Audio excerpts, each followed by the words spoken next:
Phil Russert, and we are live. Wow, two people just dropped out the second I came on. Am I that ugly? Anyway, so it's Legendary Illustrations live drawing tonight, and we've got two artists as usual, our usual guests. We have some great stuff going on tonight, and we're going to show it and talk about it. Matt Cole, how are you, sir? Thanks for coming out. We got some cool art, man. These guys are awesome, and these pieces will be for sale when they're done. We're also going to talk pop culture and chat. We're going to talk about a few Kickstarters. We're going to talk about how amazing these artists are.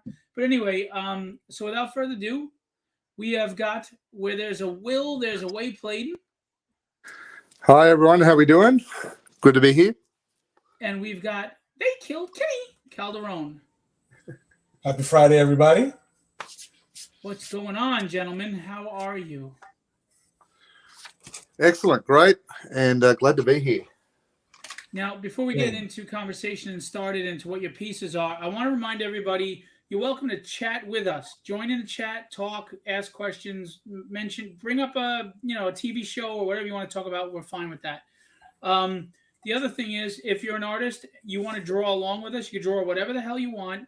You DM me in Facebook, and I'll post it live and show everybody and give you a nice little plug and promo and show everybody your art if you want to draw along with us. We do that with Gerald Motos, and some other people have come on and done that. We love artists. We support artists. Even if you're not part of Legendary Illustrations, I promote everybody.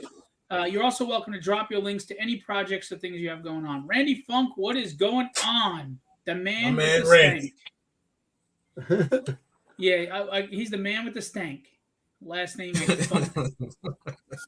I love Randy. So we're going to start with, do me a favor, shift over to the right a little, Kenny, because we only see, I know you're going to be working on Panthro, but real quick, I want to show everybody what you've done so far. Sure, let me slide this over. So Kenny has been working on, we're doing jam piece themes, as you can see. And for those of you who don't know what a jam piece is, I'll explain it in a minute. But, it's pretty much a bunch of characters together. In this case, it's a jam piece done solely by the one artist, though not different artists. So Kenny is doing Thundercats. As you can see, it is just badass. I mean, that is a beautiful, beautiful piece. Snarf, snarf, snarf. It's freaking awesome. My daughters love Chitara, of course. They love all the Thundercats, the original Thundercats, the real ones. Hey, Greg Johnson, what's going on? Yes, Matt, I do know you're a creator. If you have Kickstarter campaigns or anything going on, Matt, please drop your links. So if you just want to, drop links to or mention what you're doing, go for it. So Kenny's doing Thundercats, and before we get into what Kenny's doing currently, we're going to show you Will. As you can see, Will has done a lot. Will is doing the Hanna Barbera superheroes, Saturday morning superheroes jam piece, and he's got quite a bit of characters there. Now, Will has gone with a portrait 11 by 17, or is it bigger than 11 by 17? It's double. It's double 11s by 17. So, that's right. Okay, so it's going to be 22 by 17. It's a double page. Yeah, it's like a double page spread. Yeah, so it's 22 inches long. It's tall. To give you a comparison, there's 11 by 17, right? So it's double the size. Oh, so you doubled it landscape way. Yeah. Oh, okay. Oh, so then it's that's cool. So then it's it's 22 by 17. Okay. So it'll fit a nice double page spread if we put it into a book. Very nice. And so we'll go back to Kenny for a minute. Kenny, who you drawing tonight? Tonight it's going to be Panthro, so that you can leave me alone. I knew he was kind of cranky when I mentioned that. He was like, I want to. I'm telling you, I'm going to do Panthro tonight. No, for sure. I agree with you. I just don't like the harassment. No, I'm going to do Panthro. Just listen. I won't have to repeat myself. I'm gonna white out part of Chitara's leg here so that I can put Panthro in front of her, right? But not block her out or block him out. Right, and then I'm going to fill in the twins and some of the auxiliary Thundercats in the back, and then fill in some of this negative space. If we had time, fill in some of this negative space with the Thunder Tank. Yeah, well, we would say we're going to do 2 hours, but we start late because we're BSing in the back, and then we wind up staying late. So, Randy Funk, 11 by 34. What do you mean 11 by 34? No, because he's going landscape way, which means the width is 17 and going up one above the other. He's doing one above the other is 22 inches. Pay attention, Randy. No, Greg, he was going to put Panther in. He just wasn't going to put him up in the forefront. He was going to put him back on the tank, and I gave him hell for that, and he got mad. I didn't get mad. I think my back hurts because he's got a voodoo doll made now. I gave him very pillowy shoes. Yeah, no, Randy, I'm just teasing you, but yeah, I can see because you can't tell from the camera which way he went. Gerald's here. What's up, Gerald? I hope you draw along with us. Of course, you're not going to be able to do all these characters, so pick 2. Where's he been? He had some family functions the last 2 Fridays. Okay. See, thank you, Greg. That.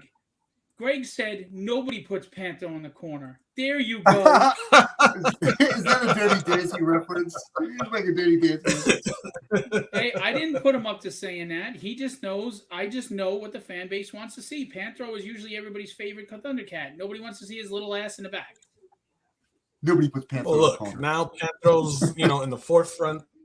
Dude, he's got like the best weapons. He's got Panther clawed nunchucks. That's freaking awesome. He is awesome. I agree.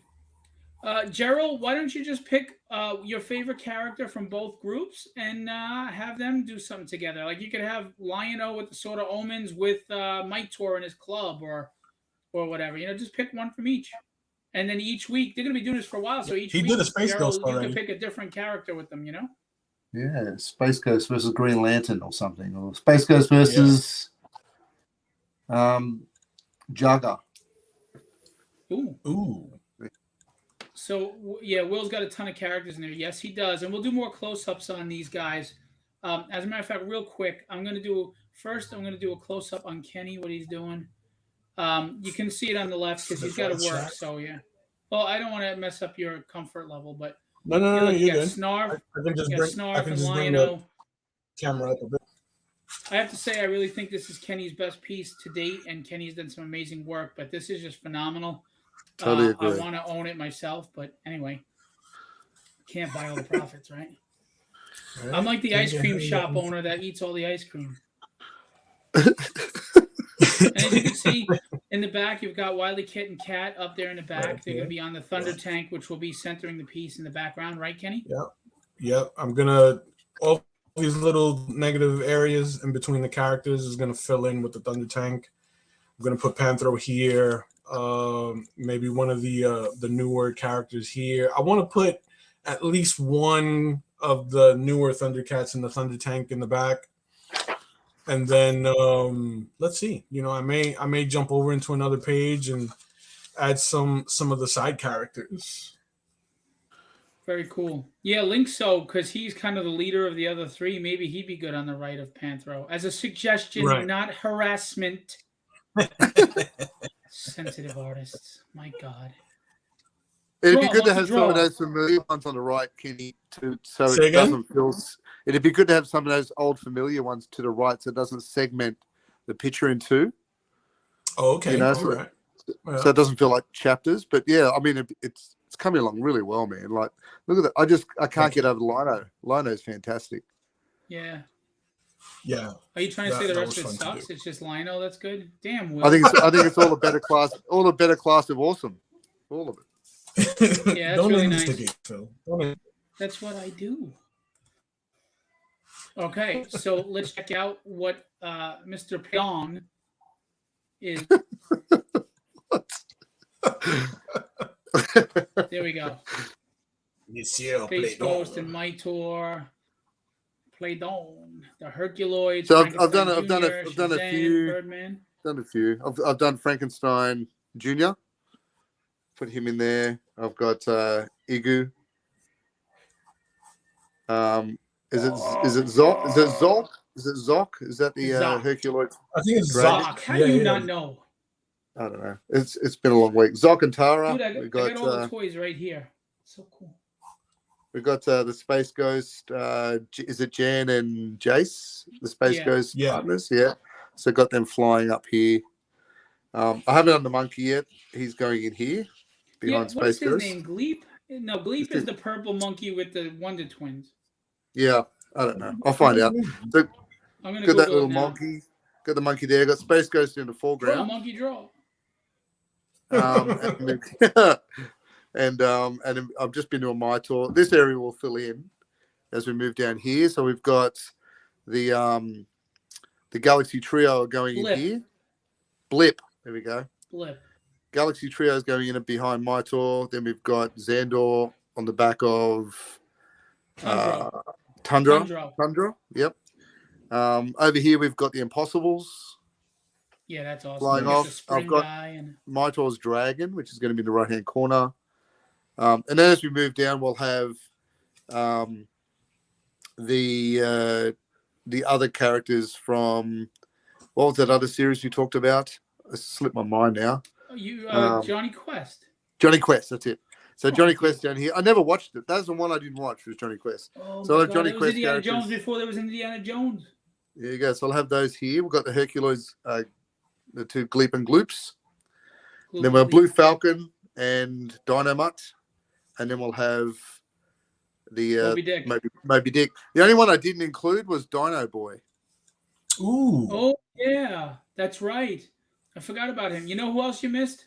The Kid My Tour. Yeah. Yeah.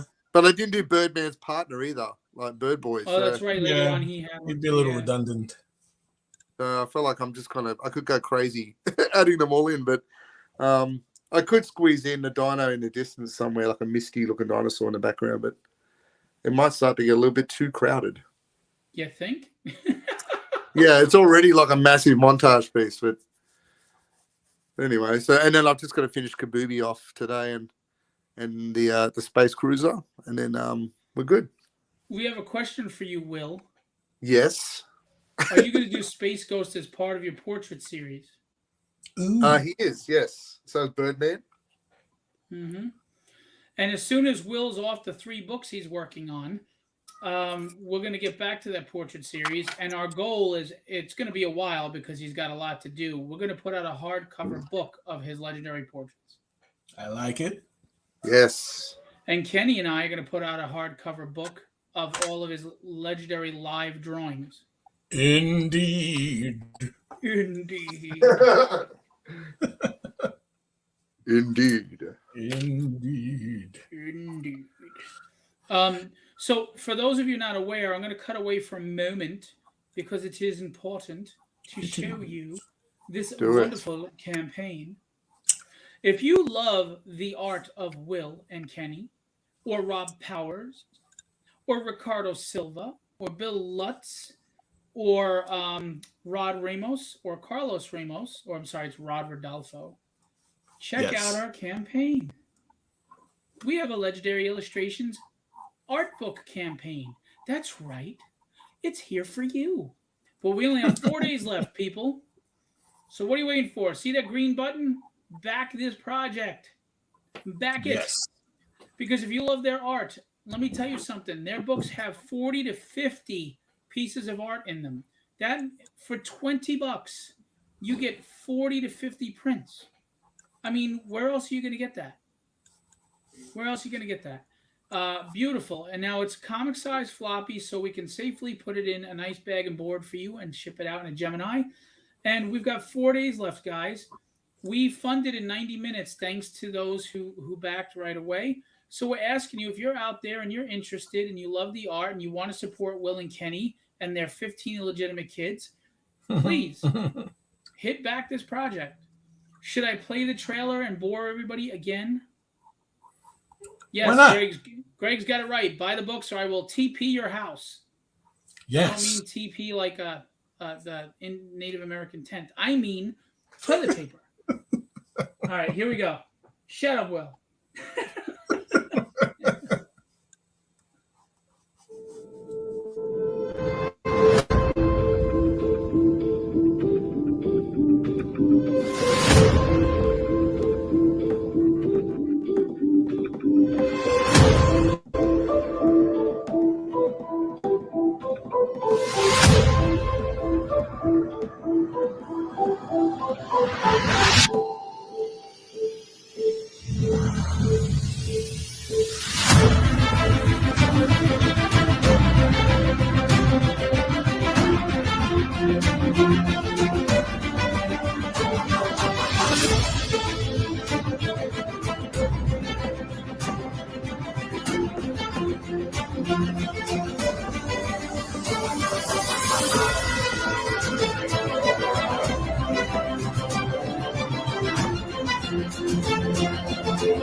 So that is the video trailer. That is by Rob Powers, by the way.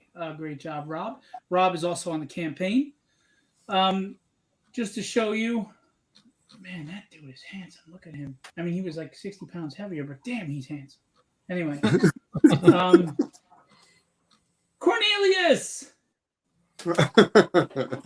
Yukon Cornelius. All right, so, I mean, just the cover alone of Will's book is a freaking print that you'd want to own, right? Look at that. Yeah. What a beautiful composition. And Ricardo, look at that. Death from Sandman. The Hulk from Kenny Calderon. Yes, sir. Samurai. I am Samurai.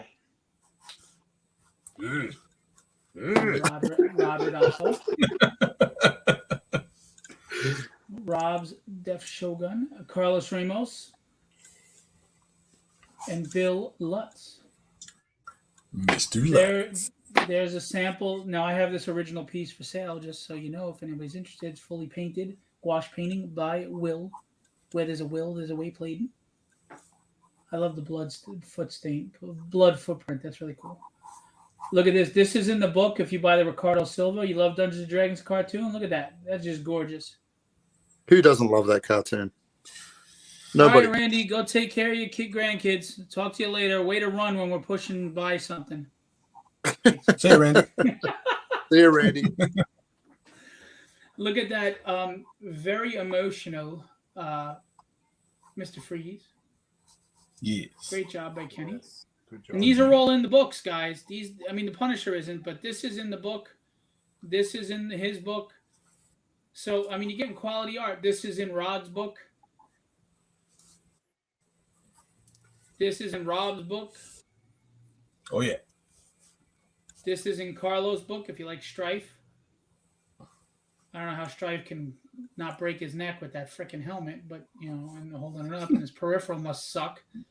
Imagine turning around and cutting yourself. No wonder why he's got traps, like amazing, well-developed traps. I know, right? And here's Bill Lutz, Dr. Doom, with all the teams behind him. Dude. And then, hey, look at this. We like to give you not only affordable art, but free stuff. So we unlocked the die-cut sticker of the legendary portraits Will Pladen gouache-painted Ghost Rider. We have a bookmark unlocked of the legendary portraits. Oh, it's not legendary portraits, sorry, but it is legendary. Batman from Will Pladen, gouache painting. And we've got a ways to go, but if you guys can really help us get to $5,000, we'll give you a free full-color comic-size print of Space Ghost and the Phantom Cruiser by Kenny Calderon. If by some miracle, some rich donor comes in, we'll give you a metal comic-size print full color of Moon Knight and Khonshu by Kenny, but you got to get us to awesome. $7,500. Indeed. And you can get all the art books. We have tiers that you could pick one book. You could pick, each individual book as you see fit. We have tiers where you could buy all three. I mean, pick three, where you could buy all seven, and you save money if you do that. We knocked off money if you do that. But then we also have art tier commissions, original art. Um, we have three left by Ricardo Silva, who, as you know, works on Tragedy. He's an amazing artist. We have two left by Kenny Calderon, who you just saw the Thundercats he's working on, which we're going to show you again. I mean, that's the quality work you're going to get. I mean, where are you going to get a full 11 by 17, full background, full character inked for 225 of high quality? You're not. You're not. People You're are just charging not. 300 plus. You will not.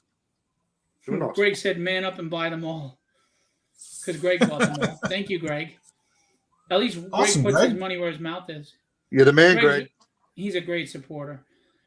We've got 3 spots left for Rod Rodolfo, who drew that samurai as an example. We got 4 spots for Carlos Ramos and 4 for Bill Lutz. And look at, I'm Mr. Big Shot. I have no spots left. I sold all my original commissions because I'm Yukon Cornelius and I saved New Year's Eve. So yes, he Iron does want will to buy play. all spots. He doesn't want to talk to you about all spots.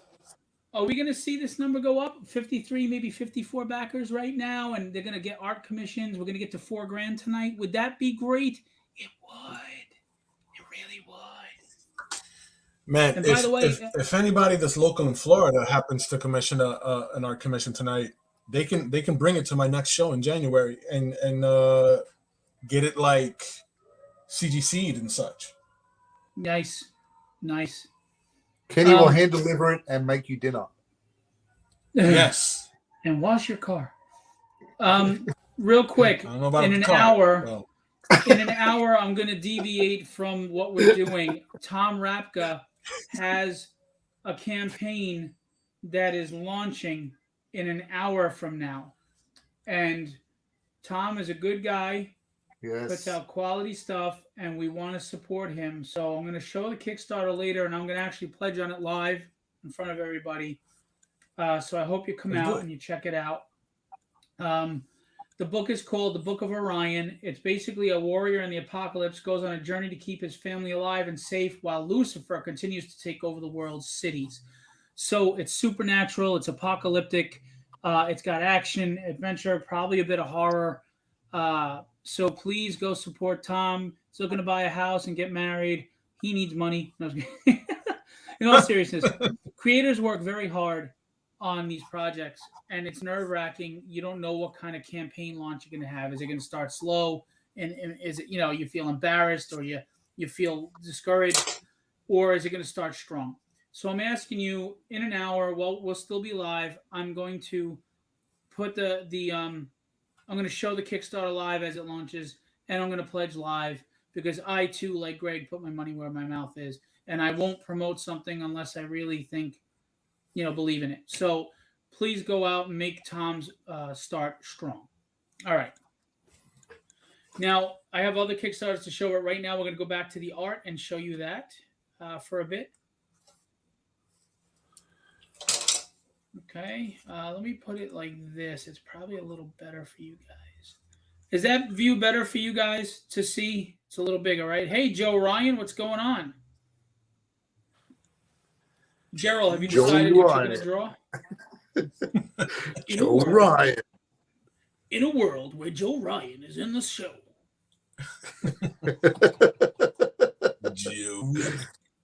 Joe Ryan. Nice. Now you sound like Batman. Kind of feel like it should be a trailer on a VHS, Joe Ryan. In a world where Joe Ryan draws cartoons. So, all right, guys. I have not seen it yet, but Black Panther Wakanda Forever. Has anybody seen it yet? What are your thoughts? I have not. No, I did see Black Panther is Adam. my favorite. I went and saw Black Adam, but I haven't seen the Panther All right, so movie. let's start with Black Adam. What were your thoughts on Black Adam, Will? I don't know. I had a mixed feeling. I liked a lot of. I went with people that didn't know Justice Society. They didn't know Black Adam. They knew The Rock, though. I mean, it was very much. I don't know. I kind of got halfway through the film and I was like, I'd like a little bit more story. Like, I kind of like a little bit more explanation about things, or Becky, if you're going to launch a Justice Society, can you tell us a bit more about that? There's a lot of The Rock turning slowly around. You know what I mean? Like, there's a lot of iconic, can you smell what The Rock? Like, a lot of that as he's turning around at the camera. Black Adam did the eyebrow. No. I was like, yeah, cool. And I was pleased at how they embraced the proper Black Adam costume in the movie, because I was getting a bit tired of the smoky, griddled looking costume. I thought, why is this? Now it makes sense. But and I you know what? I think they could have almost set the whole thing in Egypt, and I would have been happy with that, or wherever it was he was doing his thing. Yeah, like I would have been happy in that time period. I would have watched the whole movie in that time period. But yeah, I mean, my friend that I went with, he goes, well, there's a lot of destruction in that movie because that city was pretty much demolished 5 times over. But there's some great action scenes. I thought I wanted to see more of Dr. Fate, for sure. Yeah, me too. And it was interesting watching him play Dr. Fate, because it was like a mix between James Bond and Remington Steele all over again. He's walking around the ship. Walking around the ship in a dressing gown and a cravat, I thought that's a level of comfort. That's a level of comfortable I've never seen, or ever had. And then sitting there eating like peppermints or something while there's a massive fight going on around him. I thought there's a true level of I don't care when it gets to that, Would you like a Cheez-It? A Cheez-It, yes.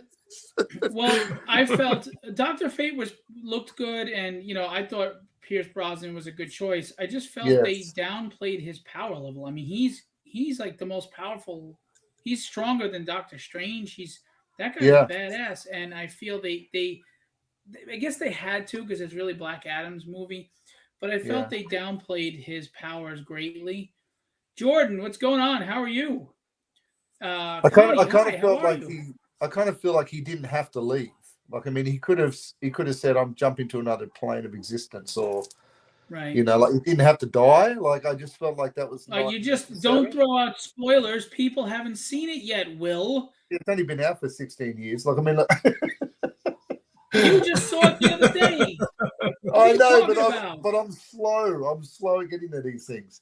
But I just saw. But we're not talking about your intellect or academia. We're talking about Black Adam. Don't you throw out spoilers. That's all I need is people to get mad at me because you're throwing out spoilers. Well, as long as I get mad at you, that's fine. I'm all right with that.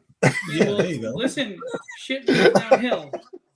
I think the word starts with I, Kenny. Indeed. Shit rolls downhill. Remember that, Cornelius. Indeed. Anyway, but honestly, for me, the biggest. The only people that would really get mad at you. The only people that would get mad at you are the people that aren't like savvy on the comics, because even in the comics, the role of Dr. Fate gets passed around. Yeah. Jordan said it's a good thing you zoned out, if there were spoilers. So we're glad you zoned out too, I guess. Anyway, so look, I enjoyed it. It was fine, but it was like I didn't walk out thinking I'd just seen the Avengers. Like it was like, oh, okay. Yeah, I don't think it's rewatchable for me. I enjoyed it. I didn't feel like I wasted my time, but it wasn't really rewatchable. My biggest issue is, when did Hawkman get that strong? I'm sorry. People gave me shit on a post. He's as strong as 10 men. Okay, but Black Adam is strong as Superman. I mean, don't give me this 10 men crap. I don't care if he's wearing intimate. Yeah, I'm get hit by Superman, your ass is grass. I'm a huge Hawkman fan, and I love it. I love the Cubits Hawkman. I love it all. It's one thing being strong. It's another thing taking a hit from a guy that's got that kind of strength. Like he's taking punches to the head. Like I know. He was being thrown through buildings. Hawkman can't go through buildings. Get out of here. Because someone like Black Adam clocks you in the head, and then you get thrown through a building, and then he falls, like has a little nap. Like, I mean, I just think it wasn't consistent in the level of intensity. Right. And there was one point when, like when a certain character gets captured, right, and gets driven out to the base, and they're all in the ship. going to get this person, and they have like a 10-minute monologue in a ship, and I thought, how far out is this base? Like they're flying something in a black, looks like the X-Men's jet, and they're all having this quiet conversation. Two are having a flirt, and I'm thinking, what is going on? So the ancient Egyptian with magical powers and super strength and flight is not unreasonable, but because their flight took a little longer to get there, it's totally ridiculous. Yeah. Gotcha. Yeah. Yeah, I'm thinking, but I mean, I thought in terms of time and space, like I don't know. I'm just thinking we're taking a while. We're taking a while to get there, but they got there in a Jeep, like in like 5 minutes. By the way, Greg says cue the Hawkman tirade. Yeah. Well, I think I got vitriol from people not because I question Hawkman's strength, but because people read into things and they probably thought that I was critiquing, complaining because of the change that was made to Hawkman, and it had nothing to do with that. And here's the thing: like, I'm a huge DC fan, and I want nothing more than to have great DC movies. So anything I say is not bagging a film out because I can't stand blah blah blah. I'm not buying into it. I go to these movies because I want to see my heroes do the best. I want to see the best. I want to see these iconic Greek mythology things in real life. I want to see this stuff. I don't go there to complain and rip it out because I'm running some YouTube review channel or anything. I just want to see good heroes, and anything I say is based upon that. I want to see Superman be Superman. I want to see I want to see them be as good as the Marvel movies, Word.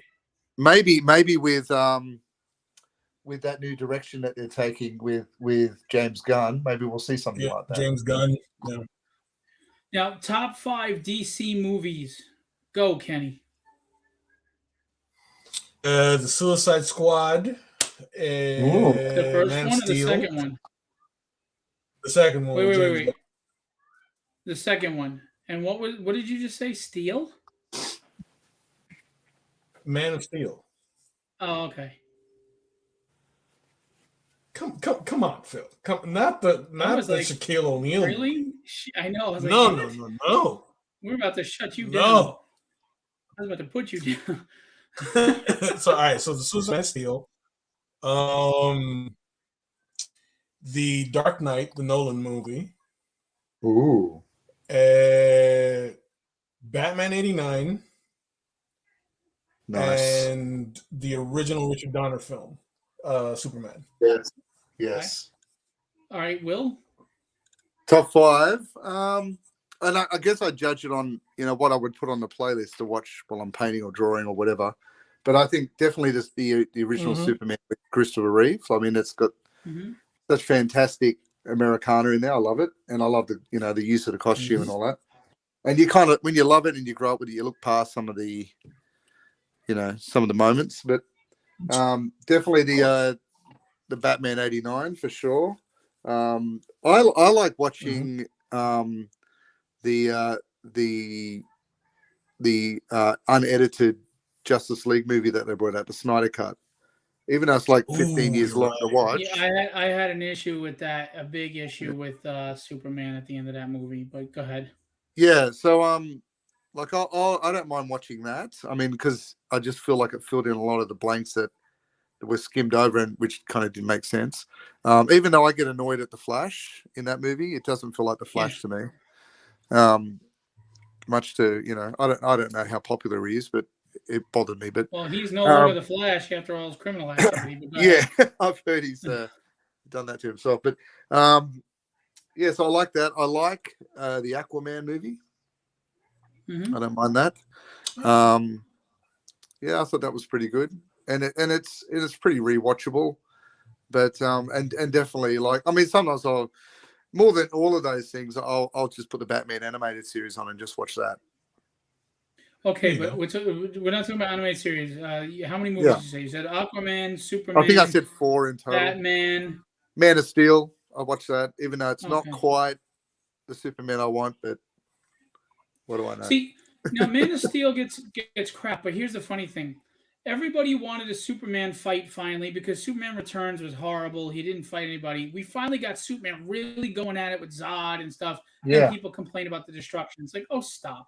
What do you think they would do as strong as they were? Second of all, they got mad that Superman, killed Zod and that, and I wasn't happy about it, but I know why they did it. But what makes me laugh is in the Richard Donner Superman 2. Well, Donner quit and was taken Yeah. over.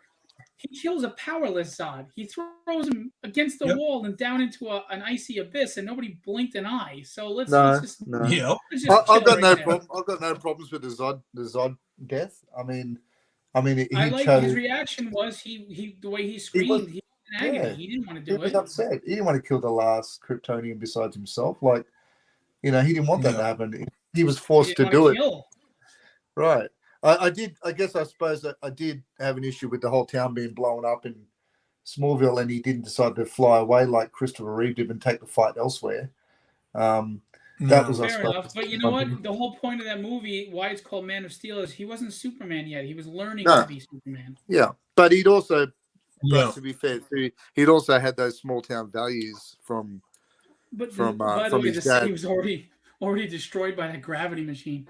Real quick, Tom Rapka, who's said, I can't wait to see what Gunn does with the new stuff.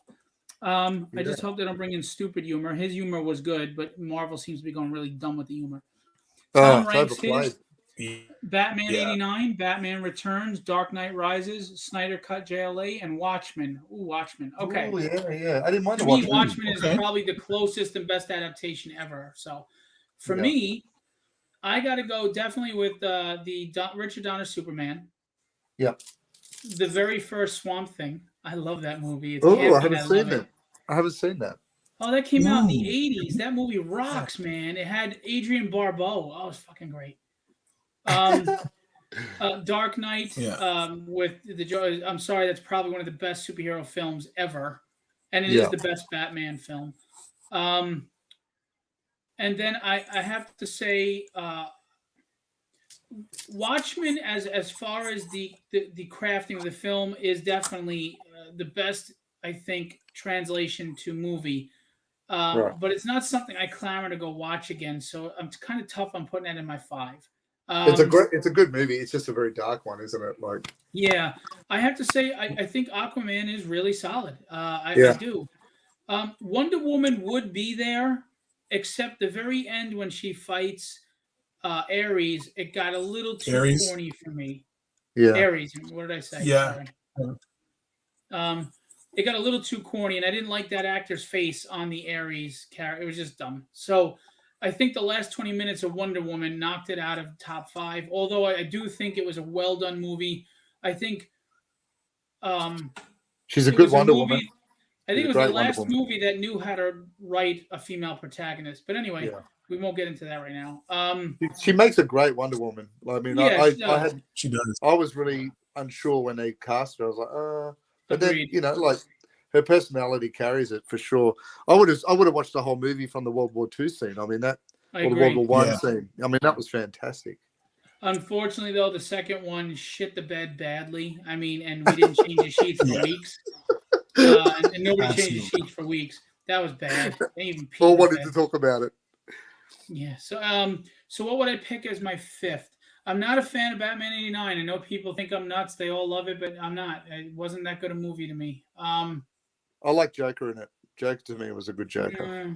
And Tim Burton is just not my thing. And the Rock'em Sock'em Batman, and he couldn't even beat up one thug with it, whatever. Anyway, so what would be my number 5? Maybe Man of Steel. There you go. Maybe Man of Steel or Superman 2. One of those. There you go. But yeah, people never talk about the Swamp Things. Even the second one with Heather Locklear was fun. It was kind of a rehash of the first one. It was really but you never saw these movies?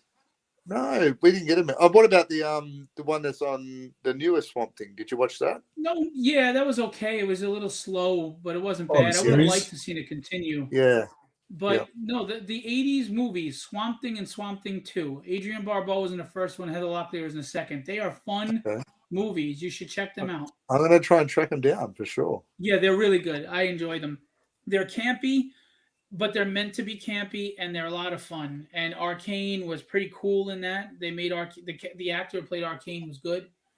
What about this one, Phil? What about your favorite superhero movie when you're a kid? It doesn't matter whether it's DC or Marvel or something else, what was the one that you saw the most and loved? When I was a kid? Yeah, like on the old VHS when you were a kid. Yeah. It has to be Superman 1. Yeah, it has Yeah. Superman 2, actually. Superman 2. That was the one I probably watched to death. Yeah. There's always the Nick Fury show with David Hasselhoff. What? No one speaks of such things. You don't remember David Hasselhoff? You don't remember that, Will? In the 90s? I don't think I ever saw that one. No. And he tried to be as gruff as possible with his voice and the way he talked. And it was weird because every time I saw David Hasselhoff in the movie, I kept thinking I kept seeing Michael Knight with an eye patch. Yeah. And then here's the funny thing. Do you know that I don't think the Dolph Lundgren Punisher movie was terrible. It wasn't bad. It wasn't that bad. But it wasn't comic like accurate. Yeah. Well, because they were afraid to put the skull in it because back then it was too serious to put a skull in. They're not as today they'll kill a kid on TV and like, oh, who cares? It was a 6-year-old, whatever. Now, but back then you couldn't put a skull on somebody's chest. I didn't mind the Thomas Jane one. So that was all right. Oh, I hated that. I like the Thomas Jane one. Yeah. The Punisher doesn't go sneaking around with fire hydrants to try to pit bad guys against each other. He goes and blasts. Yes, he everybody. does. Yes, he does. Thomas Jane did it. No, he's a tactician. I didn't like Travolta in it. I thought Travolta was so bad. silly. That movie, Thomas Jane was a good Punisher. That movie was terrible. Thomas Jane was. I mean, Hasselhoff was hilarious in Piranha DD. What about the Punisher Warzone one that came out? Actually, that wasn't bad. The only thing that ruined that was they made Jigsaw too silly, and that sidekick of his that flipped around was if they just made Jigsaw more serious and a less campy bad guy, I thought that was good. Yeah, I thought he made a great Punisher. Like he looked like Punisher Warzone. Yeah, he did. But I gotta say, I want to see the Punisher come back soon because he became the Punisher at the end of season 2. Yeah, John Bernthal is definitely great. He is a great Punisher. Yeah, agreed. Hey, Michael Warensky's here. What's going on, buddy? He says, hey, Phil. Hey, Kenny and Will. Hey. How you doing? What's up, Mike? Oh. It's not a DC movie, but one of the best superhero movies ever is the first Teenage Mutant Ninja Turtles movie. That's a good one. What about earlier than that, Phil? What about this one? Ready? Condor Man. Oh, yeah. I never saw that, but always wanted to. I remember when I was seeing the trailer, I was like, oh, I want to see that so bad. And my parents never let me go see it. Yeah, I saw it a few times, and I watched it not long ago. It hasn't aged well. Yeah. Well, neither has Delta Force. It doesn't sound like that. But then some of us haven't either. But But it was hard. It was a hard watch. It was a hard watch. Do you remember Delta Force? Yes. Ooh, yes, I do. Yes. Shoot, you remember the Octagon? Yeah. Chuck Norris Octagon? With the constant inner monologue? I love a good insanity. With the echoing inner monologue that was terrible. I love it. I love it. I will watch any Chuck Norris movie anytime.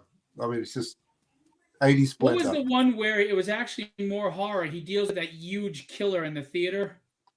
Do you remember that one? It was more of a horror film. Shoot, I know which one you're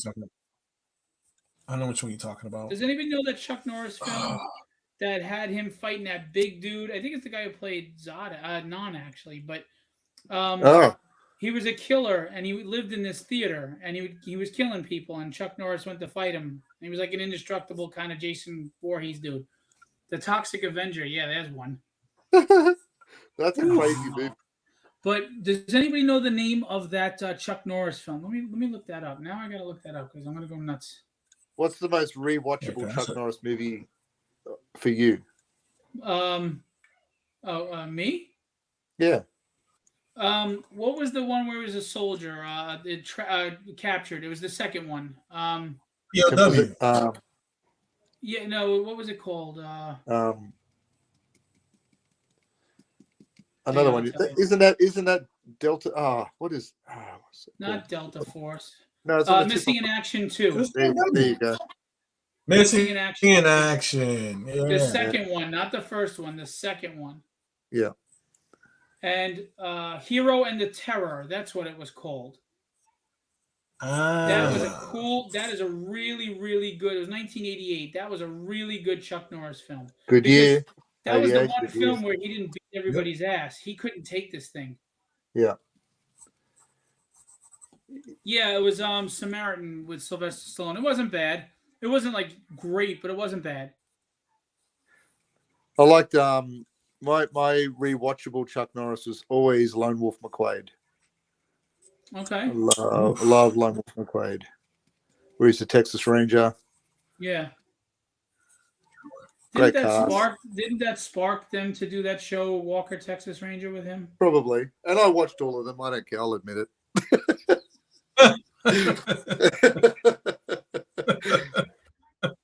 It's the 90s. What are you going to do? It's the 90s. So according to Google, the top 15 Chuck Norris movies are The Octagon in 1980. Yes. And it's listed as action, drama, and romance. Forced Vengeance in 82. Silent Rage. Oh, maybe Silent Rage is it. The Secret Experiment, 3 Signs of the Creative Maniacal Murderer, who has the ability to self-heal. Silent Rage. Oh, no. Silent Rage was the other one with that other. Yeah, that was a good one, too. That was a horror one, too. Lone Wolf McQuade is 4. Missing in Action is 5. Missing in Action 2, The Beginning is 6. Code of Silence is 7. Invasion USA is 8. Delta Force is 9. Firewalker is 10. Great titles. 3 is 11. Love it. Great titles. The best.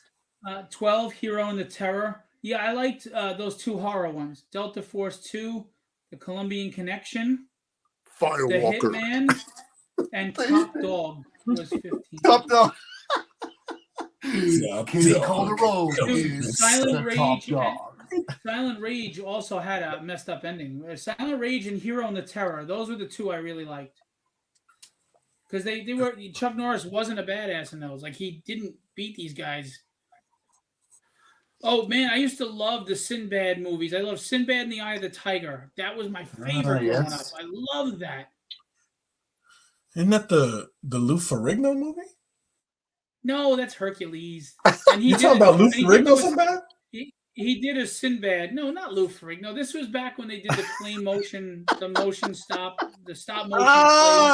Okay. It was what's her name was in it? The one that's from Quinn, Medicine Woman. What the frig is her name? Oh yes, Jane it was Seymour. Her first movie. I know you're talking about Jane Seymour.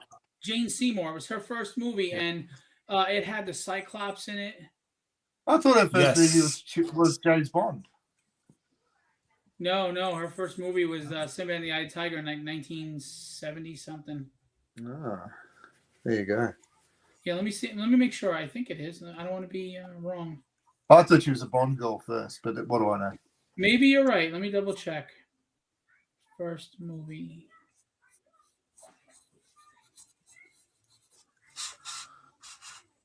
I love the titles of those movies. They're fantastic. See, Kenny, I think we could have Joe Ryan's name in front of all of those movies. Joe Ryan, no surrender. This summer, Joe Ryan is Firewalker. Delta Squad 15.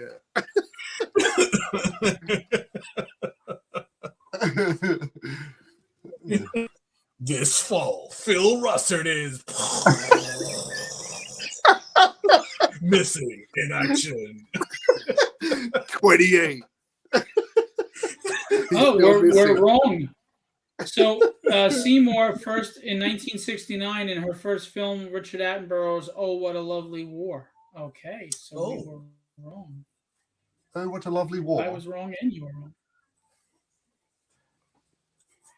Sinbad and the Eye of the Tiger. That was a badass movie.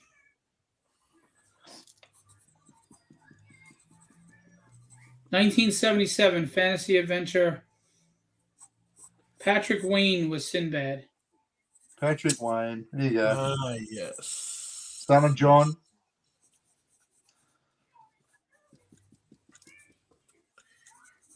Yeah, that was a cool movie. I want to own that. I don't own that. I need to own that. I need it. That. I need this. I need it. This. I need it. Oh yes, it will. It will be mine. So yes. I'm a big Lord of the Rings fan, and I'm on episode 4 of Rings of Power, and it's just not grabbing me. You're not enjoying it? No. And did you like it from the beginning? They don't even know that character at all because she's just a mean, cranky, annoying, obnoxious, arrogant twat waffle. It's like, oh. What? What was that last one? Twat waffle.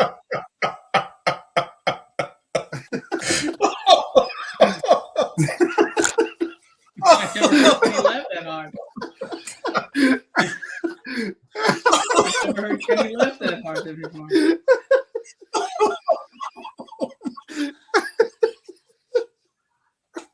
Okay. He's still laughing. Oh man. Oh man. So that's great. Yeah, The Crow. That's a really good one. But have you ever read the book The Crow, Greg?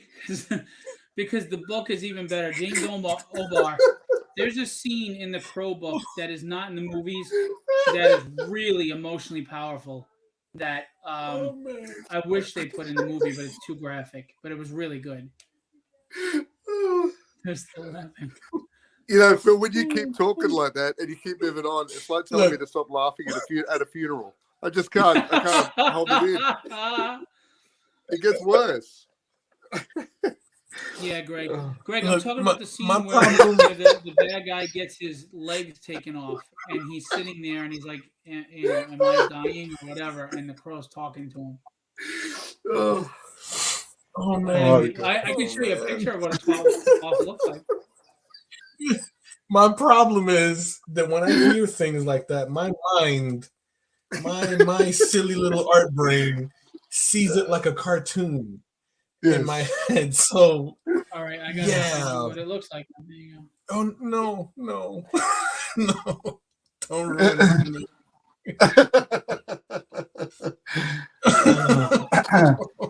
It's actually in the dictionary now as a contemptible person. Oh man! I liked it before when I thought you just made up a word.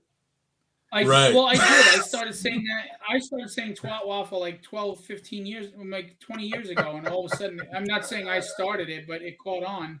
I think that's what you're saying. I think you're saying you started it. Yes. Oh yes. So I'm sending you guys what it looks like. What somebody made? Somebody made this. Someone's interpretation. Yeah, it's not you. Yeah. And it's hilarious. I remember when nobody ever heard that before, and I'd throw it around. I'm not saying I started, but I'd throw it around, and people would be like dying laughing, and now it's pretty common. And from that moment on, Bill never saw waffles the same again. I'm just telling you, when you put the syrup on it, it whole changes. What? Yeah. There's actual waffles that they make now. I sent it to you in DM. Go look at your Facebook DM. Oh God, I'm painting. You're so funny, and I don't want to. I could post it up live right now, but I want to stay on. I don't want to get kicked off by Facebook. You made me laugh. I don't want to hear again what you put syrup on. I don't want to hear it anymore. Tom said, "You both, your art looks fantastic. It looks stunning." He said, "Both of you." Oh, thank you. Oh, thank you. I'm going to remind everybody, if you love their art, they have art books for sale on the Kickstarter going live right now with 4 more days to go. So please go check that out. Oh, Chris just got back to me, Will. Oh, yeah. He said he's nonstop showing it off. He's really happy with it. Oh, that's good. I'm glad. Oh, man. And from that day on, breakfast was never the same again. It's our 80s trailers again, Kenny. In a world where your food is pornography. Where waffles are not what they appear. Yeah. And you're not allowed to lick the waffle. Where breakfast sausage holds a different meaning. Shit. Yeah. Steak and waffle. Chicken and waffle. Just too much. Whoever buys this painting is going to have my tears mixed in the paint. That's what's happening. It's just too much. Hanna Barbera and the tears of an artist mixed in. My DNA is now in the paint. That's what's happening. Well, when you wash paint, you have the price. That shoots up the price. That's right. That's right. All right. It's coded. You guys are really unprofessional right now. I'm going to have to class up this place. Oh. Philip Russer, creator of Tragedy, Withered, The Dynamics, and the word twat waffle. That's what's great. I want a t. That's our range of t-shirts. So we got a few of them now, like High Step and Phil with the dad shoes. And now we got twat waffle. Just that. Just twat waffle. Just the word. And the actual words, the letters are made out of waffle. It's gonna happen.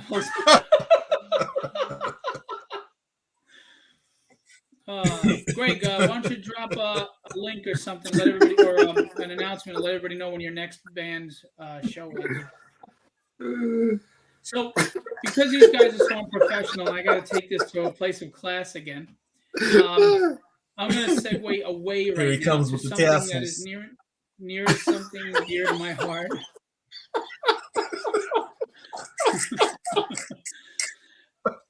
You know, just so you all know, the way we are here, this is how we work together. Like, they're both doing books for me. They're both doing books for me, and this is how we are. So we really enjoy the process. We have a lot of fun. Hopefully they're not going to make my books look like shit, and you know, because they're crying all over the pages. But we have fun, and how's that, I Phil? love working with these guys. That's a great pose. It's perfect. Much better than putting them in the background on a fucking tank.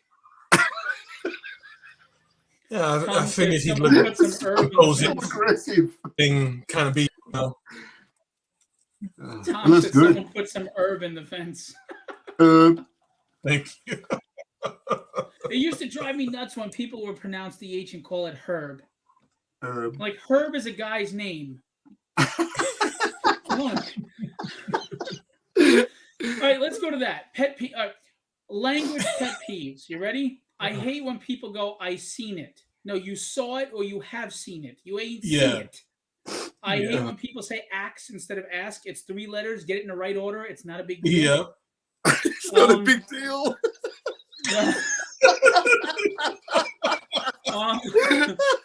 You say that to them. It's not a big deal.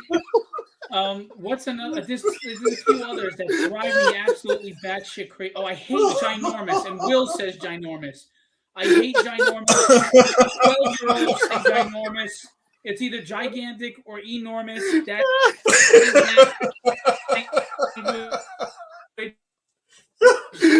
been holding that in. He's been holding that in for a while. I feel like we have the George Costanza rant happening. Oh yeah, Herb. Don't call it Herb. It's an herb. That drives me nuts. Oh, and when people can't say specific and they go Pacific, no, that's a fucking. I froze it away this time. Oh, I'm sweating. Instead of specific, they go. It was a very Pacific thing. What? No, that's an ocean. What the hell are you saying? So let's put that into context of our 80s movies. 80s movies, so or 90s movies. It would be Phil Russett in Falling Down 2. the clash of language. Don't say I seen. It's not a big deal. Yeah. Okay.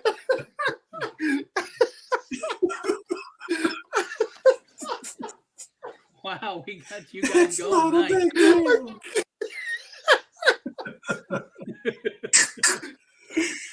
Oh man, That's great. I can't do it. Oh. Oh shit! The Greg, white business shirt and the pen's hanging at the top. It's not a big deal. Yeah. Greg says, "I hate when someone says, can I ask you a question? You just did, Jackwagon. Duh." Jackwagon. Jackwagon. That's great. You know, I agree with you, Tom. But I mean, he makes a good point, like the way they're phrasing it. But Jackwagon. there's one big one I can't think of right now, and it drives me batshit crazy. Oh, too late. That's too late. I can't remember what it is, I'm a but mess. there's one that absolutely sets me off. It makes me want to just reach through whatever device we're talking on and ring a neck. It's not a big deal. You forgot the briefcase. Oh man. Oh man, you're the only person I know that rages against language. I don't think even think English teachers gets upset about it. Dude, I'm Like Irish. doesn't, and I work with them. They don't even care. Dude, I'm Irish. I get angry. Well, you know, I turn red and off everything. I got a temper. Stop dropping the silent H. It's not a big deal. Yeah. And it's not a H, it's an H. It's an H. Oh man, you're so funny. Oh, bathroom. It's TH. Tongue to the teeth, not your teeth to your lip. It's not bathroom, it's bathroom. Jesus Christ. You know, if we read about you one day, Phil, that he just went on a murder spree. We don't know why. We know why. We know what Kenny and I would just do a voice time and just quietly nod at each other. In a world where Phil went on a murder spree. Not a big deal. Not a big deal. It's not a big deal. That's the tagline for the movie. Oh man. That's what he's yelling at the cameras as they haul him away in handcuffs. It's not a big deal. I'm pulling the trash bag with body parts. It's not a big deal. That's what he screamed out to the negotiators outside of the bank. And they got the megaphones, and he's fired off his AK-47. What's up, Charles? He says, "Hey, everybody." Charles is missing all the R-rated fun thanks to Greg. Oh man! Thanks, I regret nothing. It's not a big deal. It's not a big deal. I think you need to write this in as a character in the dynamics as a villain. Absolutely, dude. I just finished issue 4 Dynamics, and I'm getting really good reviews for this book, and I got really good reviews for Withered. I got really good reviews for Tragedy. People are telling me I'm a really good comic book writer. I'm not saying that. They are. So why aren't more people picking up my books and giving them a try? They will. I hope so. I really pour everything I can into these books. I'm just having fun and enjoying it. I mean, I enjoy the process. If I didn't have my day job and money worries, I would be fine with just, where I am. I just want to get it out there. Yeah. Charles enjoys the live art. Oh, I hate to tell you, Charles, but the art is not alive. It's 2-dimensional. It's not real. Okay? Oh my God. Here he goes. It's a joke because we're talking about language before and pet peeves, so I'm just messing around with you. Keep honking. He's reloading. Yeah. Shoot me now. Shoot me later. Shoot me now or shoot me later. I can just hear the megaphone outside. Phil, you need to release the hostages. I'm not coming out. It's not a big deal. The AK. Oh man. So Charles said, "Ha ha ha ha." I'm getting sarcastic laughs from this man. You believe this shit? Yeah. See, Charles, you can say that, but we have to keep working with him tomorrow. Tonight, you got storyboards to show me, buddy. Yeah, you don't understand, Charles. There's no out. Draw. It's like the mafia. There's no out once you're in. I do you a favor, you do me a favor. Now you're saying Fuck that. It's not a big deal. Yeah, that's going on a t-shirt for sure. You know what people told me I should have done a t-shirt on? I'm not going to get into it, but Ethan Van Sciver promoted my book. I didn't know. It was very kind of him. I thank him. But comic skaters who see I'm on Kickstarter got pissed off and came at me. And then What? And then SJWs came at me. And I just call them SJWs just so you know who I'm talking about. I'm not really trying to get into categories. But, people who hate comics gay came at me. So I got caught in the middle of that. And so I had to make a video. And I told him, I said, listen, I don't belong to tribes. My tribe is my family. And if you think you're canceling me, I don't get fucking canceled. So everybody was like, dude, you got to make a shirt that says, I don't get fucking canceled. I don't get canceled. Yeah. I don't get canceled. It's not a big deal. It's not a big deal. Just buy the book. And pronounce your words. Yeah. Nice. Yeah, see, I ain't seen it, see? Yeah, see? Yeah, cover, and get at me, cover, see? Oh, man, I'm tired. I'm loving the 80s VHS theme that we're going on this episode. It's great. Indeed. Dude. Indeed. All right. Great 80s movies. The Beastmaster, Sword and the Sorcerer. Yes, they're all good. 3 O'Clock High. What's that one? Bodyguard. Ooh, okay. My Bodyguard. Yeah, wait, The Bodyguard. Not the one with Kevin Costner. The one with I was just texting to see if you knew who the actors were. Now I know you love that movie. That's what I'm just so Oh, I draw a blank because I'm not a celebrity worshiper. Dylan is one of them. What's his name?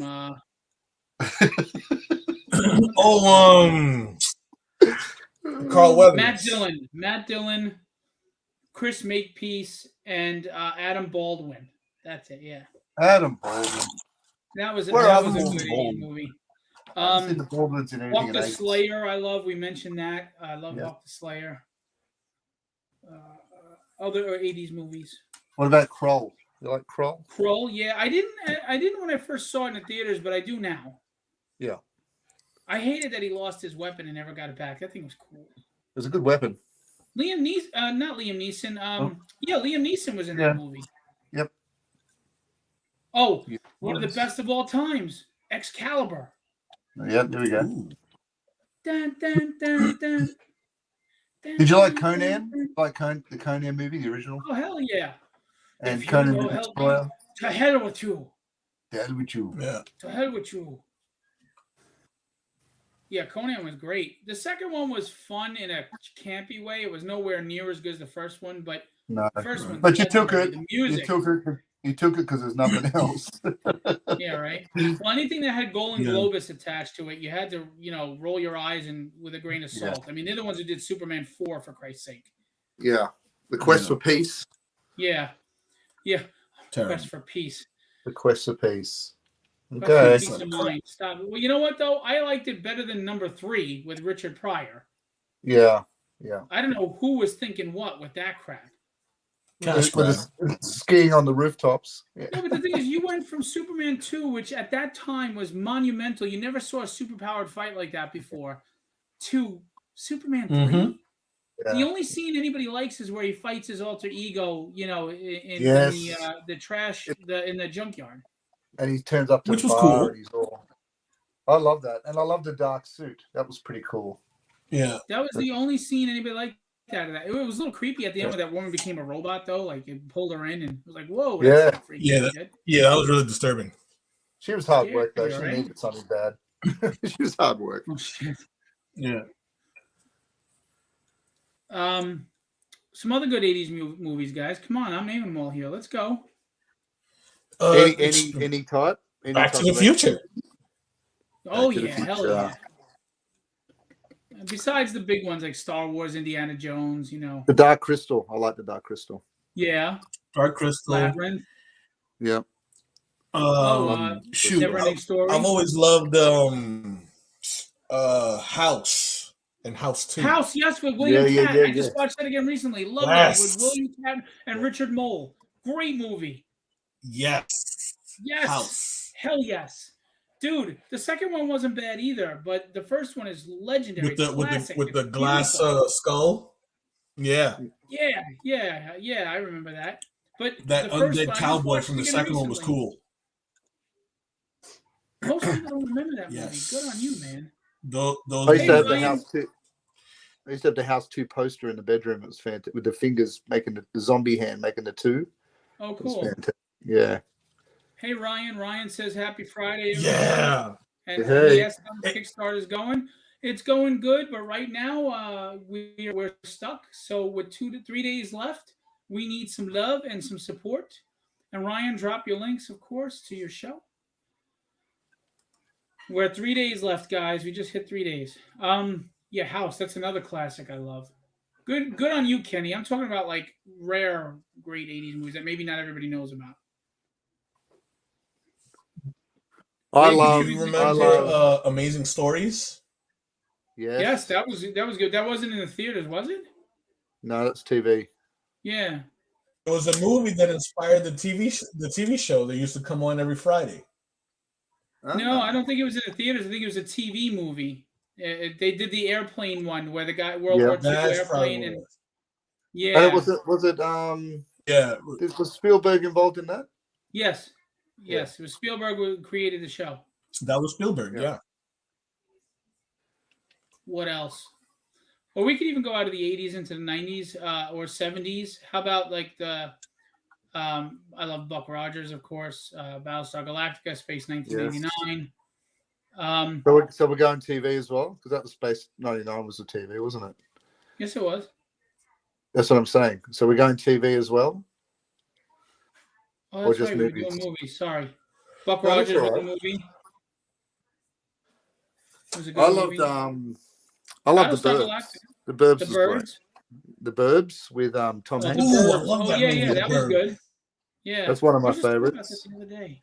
The Lost Boys. Love The Lost Boys. That's all right. My favorite vampire film of all time is Fright Night. Yep. Fright Night's great. Did you watch the remake? It was a great concept. It was awesome. Did you watch the remake? Yeah. The remake was actually pretty good. I didn't mind it. Yeah. I dug it. I guess I didn't care for it just because I love the source material so much. What about Creepshow? The original Creepshow. Oh yeah. But I can't watch the original one with the last story. That was the roaches. Oh, the roaches. Yeah. Can't do it. But I used to love the crate. The crate was my favorite. I can hold my breath for a very long time. And they had some good actors in that show, like Ted Danson. They had Leslie Nielsen, Ted Danson. Yep. Adrienne Barbeau with the crate. That was a great one. Yeah. That's a great show. Yeah. The second one wasn't bad with the lake. Yeah, the big sludge monster. Indian. Yep. Guys are looking good. Do you guys remember You're breaking up, bud. Do you say Tip? You remember Tales from the Dark Side? Of course. Yes. Tales. There was always one episode that like stood out to me. It was the Black Widow episode where the woman turned into a giant spider. She ate her mate after she had a baby with him. Yeah, I remember that one and the one with the demon. Yeah, very cool. Yes. Do you remember Freddy's Nightmares in the 90s? Oh, I couldn't stand it. Of course. Couldn't stand it. Like I was a big Nightmare on Elm Street fan. Had the amazing posters on the wall. TV. But no Freddy. No, he wasn't in the stories, but he was narrating between them, the keeper. Yeah, but I wanted to see Freddy. Do you remember USA Up All Night with Rhonda Shear? USA Up All Night. No, we never got that. Oh, she was. But I do want to hear you say it like that again. She was. That's how she said it. Big booby drama. We had Elvira. We could watch Elvira late at night. She'd do all the campy horror movies. But no, you remember her movie? Yes. Yeah, Mistress of the Darkness. Mistress of Darkness, right? Nobody remembers anything about it other than her cleavage, though. Okay, so And she had I got a good one. The suit monster that grabbed the face. You guys remember the Monster Squad? Yes. I love that movie. It's one of my favorites. I have it on DVD. That was like the Goonies of horror. I love that movie. Goonies with Universal exactly. Monsters. Hell yeah. I don't know how they got away with nards. that. And they shot the creature from the Black Lagoon. Just shot him. Yeah, I know. The Wolfman's got nards. Yes. I saw that in theaters. I remember when I went to see it too. See, I'm surprised they haven't done more with that one. Bogus. Yeah. Well, that's a property I'm sure I'm surprised about. Yeah, you felt bad for Frankenstein's monster at the end, but he had to go. Well, how was he going to live in our world? Was he going to keep him as a pet, or that was going to be her crazy uncle? I'm sorry. You've just got to go. It's not a big deal. It's got to leave. It's over. It's over. It's over. Which 3 people have stuck around for our rantings, really? And in 3 minutes, I'm going to put up the Kickstarter and show you Tom Rapka's launch. Do it. And I want to show you the devils in the details, and I want to show you the dynamics, which is coming out in January, if you guys don't mind. Go for it. Do it. Oh, you know what's a good movie? And it never gets any love. Oh, what the hell was it called? It was the Olympic guys with Julia Roberts' brother. And they were going to compete in the karate aspect of the Olympics. It was so good. Bloodsport? Was it Bloodsport? No. I like Bloodsport. I like Bloodsport too. The best of the best. It was called The Best of the Best. Best of the Best. Yeah. That movie was good, man. It was really underrated. That's because of the title sucked. Yeah. The Best of the Best? Really? You couldn't come up with it.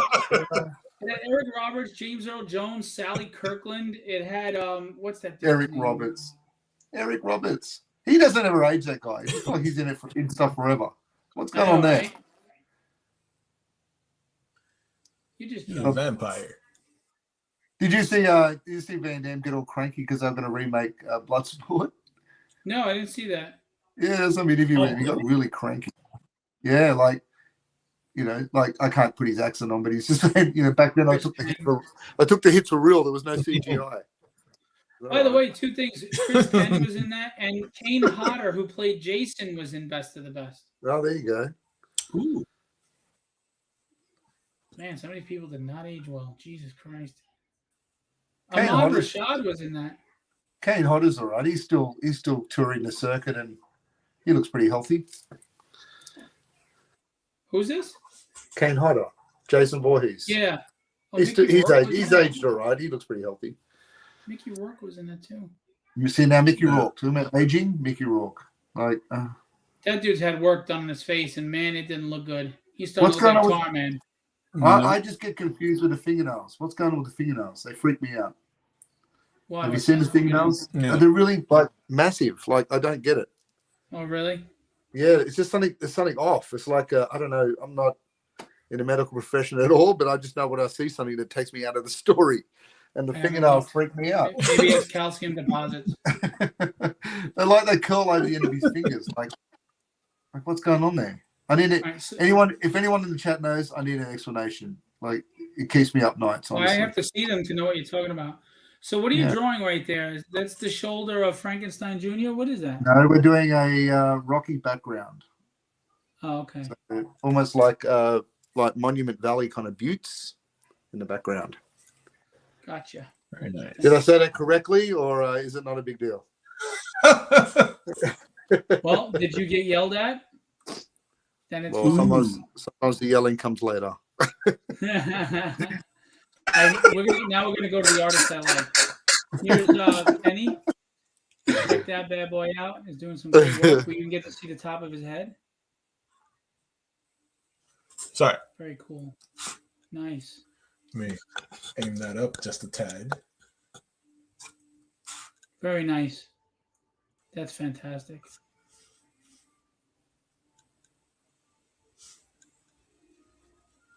Kenny's knocking it out of the park. Will, you suck. Kenny is amazing.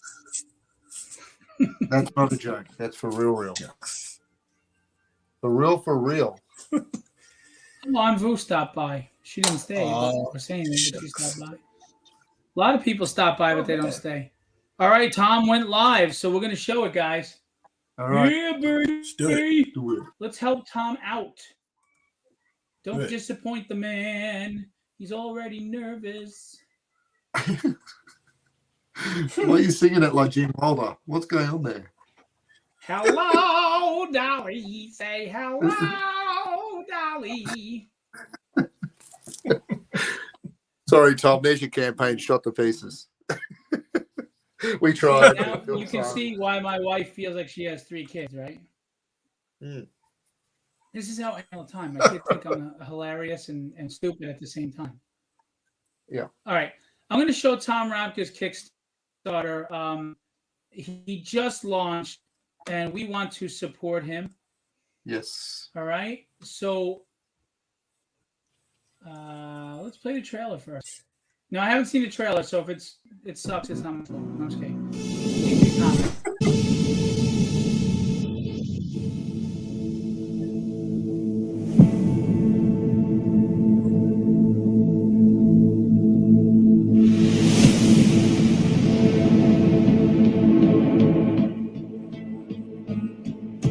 Ooh.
Yeah, that looks good, man. Yeah. The art looks really good. The premise looks really interesting. So let's look at this. I love the black and white art. Take my money! Take my money! Take my money! Yep. All right. So no, I'm pledging on this for sure. I mean, I was going to for support, but honestly, I'm pledging on it because it looks good and I want to read it. It's the story of a man forced to become a warrior in the face of a conflict of epic proportions. War and threats to his family's safety come from the apocalypse, and the one that started it, Lucifer himself. Orion must venture into the fallen city of Keitel to track down and stop Lucifer before it's too late. You can find more of the story in following along through Orion's life timeline in the Book of Sarah and the Old Man of the Mountain. You can find the first books in the add-ons. When these are all finished, our plan is for the books to run Orion's lifeline timeline. We call this the Orion Trilogy. That's a really cool idea. Love it. Impressed. Sounds epic, doesn't it? It really does. I like this a lot. And you can see he put some passion into that trailer, and the art looks really good. Well done. Well done. Sequentials look like they're solid storytelling. Yeah, man, I'm very excited. Look, there's colored pages. Oh, cool. Guys, go out and get this. This is worth it. I mean, look at this. It's you got to support indie people, man. They're putting their heart and soul into this. Our first character lineup, inked by Joe Rubenstein original, is available. Hey, you get a legendary Joe Rubenstein original. Every backer gets a copy in color. The color print will be limited to the number of backers for this Kickstarter. Okay, number of print and color exists. It can only be printed in black and white. Okay, so color you got to be a backer to get in color. The color version is only limited to the number of backers. All the others will be black and white. Interesting. You know, I like both versions. I like the black and white. That's pretty awesome. So do I, but he's trying to get people back, so don't say that. All right, I like the black and white, but color's going to be even better. Yes, there you go. Yeah. What's wrong with you people? You guys don't know marketing. No wonder why you hired me. Yeah, this is awesome. I mean, the color does look great too. And the team is writer, creator. He did an AI cover himself, Tom Rapka. Character design, cover pencils, Jerry Donato. Pencils, Persetio Sumati. Digital painting, Rovel Umel. All right. So let's look at what we got. What we got for rewards. So look, a $6 digital copy. You can't go wrong with that. How many pages is the book, buddy? Physical copy, standard cover is 15. That's not expensive. Standard and black and white is 35. No, I'm going to back that one. I got you, buddy. That's what we got. Oh, wait, I got. This is going to show my card, so hang on. Oh. I don't remember. Everybody spend. Well, it shows some of the numbers, but I ain't taking a chance. Phil shout. Not a big deal. Almost got him. In a world where Phil pledges on Tom Rapka's Kickstarter. All right, Tom, I'm in. All right. So, guys, go check this out. Come on. I'm going to go back to it now. Left side is novel form. Right side is comic book form. Very cool. Very cool. All right, let's go back to this. So he's already at $318 at 2 backers. Let's go, people. Let's go. Let's go. So we got that. We got what I did. We got the digitals. Red foil. Of the AI cover bundle for 100. He's got the AI bundle. Yeah. And 7 prints using AI written script to create as close to 2D comics characters as possible. So very cool. It's limited to 10. Store bundle. If you own an LCS and you want some solid indie books in your store, $420, you can get this. I'm sure you save a lot on the books too. $800, you get original pencils character lineup. Sweet candy nuts. It's one of one. $800. And you got again, you got Travis Smith is a really, really solid penciler. I was just talking the other day. He's on that, very cool. And you got legendary Joe Rubenstein involved in this project. Original inked page character lineup. Sweet candy nuts. Sweet. So let's go, guys. Come on. I want to remind everybody, they do not collect your money until the campaign ends. You have 29 days. So please don't wait till the end and make the man shake and sweat. And please don't, sit there and say, well, I don't get paid yet. Well, you don't have to. If you don't get paid in the month, you need another job. And if you can't afford a $6 PDF for a $15 book, you need another job. So come out and support Tom Rapka, T3 Comics, The Book of Orion. It just went live literally minutes ago. Please support it. A warrior in the apocalypse goes on a journey to keep his family alive and safe while Lucifer continues to take over the world's cities. So it's got supernatural, and it's got good versus evil, and it's got post-apocalyptic, Earth. I mean, what more? Got everything you want. Everything. Yeah. Right? I mean, and I'm not saying this to be a hater, because good on the people that do the booby books and make money. I'm not begrudging them. Do it. But what I'm asking is, can you also show that same love for people who are trying to write these quality books, that they want you to be a reader, not a collector of covers, and they want to continue these stories because it's their passion. It's, you get an idea that's burning in your brain and you just want to get it out there, So if you could please show the same love for books like this that want to tell a really quality story, we'd appreciate you. Please go support those booby books. Absolutely. If that's your thing, go for it. You play motorboat all you want. I won't blacklight those books. That's up to you. But if you could also support those who are trying to create readership, okay? Please back Tom Rapka. He dropped the link in the chat. Tom, you can drop it a few times too. Please feel free. And let's get this guy go. Listen, he's at 318. Let's literally in a few minutes we can get him 20% of the way at $500. All right. Let's go all the way. Let's try all the way. Yeah, and keep in mind, $2,500 is his goal to probably, just make the books. That doesn't mean he's making money. We got to keep going. Let's get him to $5,000, $6,000, $7,000. Let's show people that comics are still there to be read. I think on a bigger scale too, Phil. I mean, I was reading the other day about the big movement now for people to be entrepreneurs, and the term showing up. Like they showed up to make a stand and to create things and to be sovereign.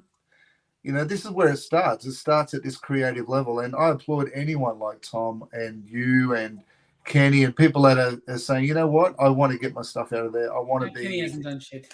I want to break the money game. I want to do all of that stuff. I want to be an entrepreneur, and I think people like Tom need to be applauded. Like they're making a step forward to create something amazing, and you can't rely on these big studios making films you're going to enjoy. Like, you go back to the source. These guys are the source. And that's the thing, right? We're not producing anything for a specific demographic or to as an activist to preach something to you, or we're not subservient to shareholders who want to change things up. We're writing new, fresh, and creative stuff from our heart, from our minds, for you to enjoy. And you might just actually pick up something that really resonates with you, Yeah. I mean, we didn't know what Stranger Things was until we started listening to everybody else say how good it was. So don't wait. Jump on board now, because seriously, hindsight can be a real bitch, right? Who knew, did you know Todd McFarlane was going to be huge at the time? No, you didn't. Did you know that Warren Ellis was going to be great at the time? I mean, you don't know where Tom's career is going to go. And don't you want to be on the ground floor for a small investment of $15 for a physical book? If it never comes to anything, all right, maybe you enjoyed the book and that's enough. But what if it does? You enjoyed the book and you have a rare Kickstarter. He's only printing the colored ones for this Kickstarter. Imagine if he blows up and gets big someday and you've got that rare book. Yeah. Boom. So please, guys, go support this campaign. I know times are tough, but if you can go afford a cup of coffee, maybe this week you just forego it and you go pick up his book. Pick up I tell everybody once a week, if you're a comic fan looking for something fresh and new, I ask you and I implore you, go to Kickstarter, look through the comics, and each week, if you find one you like or looks interesting, forego that Happy Meal or that one Starbucks cup of coffee that one day and put that money to support one book a week. You'd make such a difference in so many people's lives. Well said. And that comes back to you. Anyway, all right. The Book of Orion, right now on Kickstarter. Let's get more backers here, guys. And that's the other thing. It's great to make money, but we want readership. We need a following, right? He doesn't need 3 backers that pledged over $1,500. Well, he does, but how about getting them 300 backers? Get them readers that really care about reading quality books. Let's do it. All righty then. You're like the Kickstarter Sally Struthers. But I lost weight. I'm not so fat anymore. Oh man, did I fat shame? For 79 cents. For the price now of you're a cup getting of a cancel. coffee, for the price of a cup of coffee, you can feed a Kickstarter campaigner. I love when you just hear Will quietly giggling in the background. It's hilarious. I'm trying to get a straight line. It's hilarious. Straight line of Hilarious. down my cheeks. You just hear. Whimper of pain.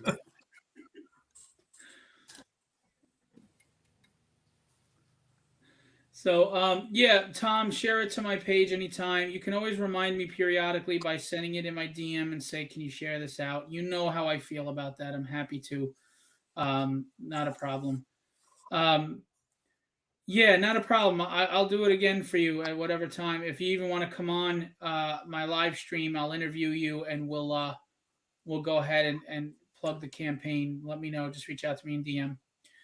Now, while you guys are still drawing, and Panther's looking fantastic, and Will's of course painting is looking fantastic. He's working a background right now. Um, Filbo Publishing is actually in its baby stages, and I'm doing a lot to get the infrastructure in place. Obviously, money and budget is an issue, but I always find a way. I work a lot of jobs, and I do what I got to do, and I mug old ladies. But so basically, I'm kidding, people. Anyway, this day and age, you got to put out that disclaimer, right? So Filbo Publishing is actually, making some waves, and there's people taking notice and getting some good reactions to Withered, your character designs, Will, and our character designs, but your art. Um, and people are excited about it. People are buzzing about the prose book a little bit and the dynamics and what we have coming up next year. And there's excitement starting, not on a large level, of course, because I'm a small indie guy, but I just wanted to share my vision of Filbo Publishing with everybody. And this is not knocking any other publisher at all, but telling you what I'm going to do that makes me different. And it may not succeed, of course. It's a hard thing to do.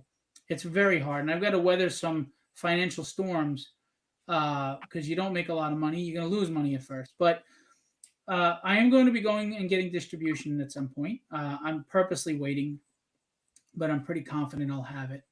I want to be that publisher that some other publishers claim to be. Like Image Comics is a great publishing company, but they talk about giving the little guy a chance. They don't really. They really want to they want an instant guaranteed, big name that can get them a following. And you know what? It's smart business. It makes sense. I understand it. And it does not make them bad. It's not a bad thing on them at all. It's not my implication. But at the same time, if I do wind up getting my following of 10 to 20,000 people, at what point, why do I need that publisher anymore? It's kind of like you can't get the job till you have experience, but I can't get the experience till I get the job thing. It's, it doesn't make sense to me.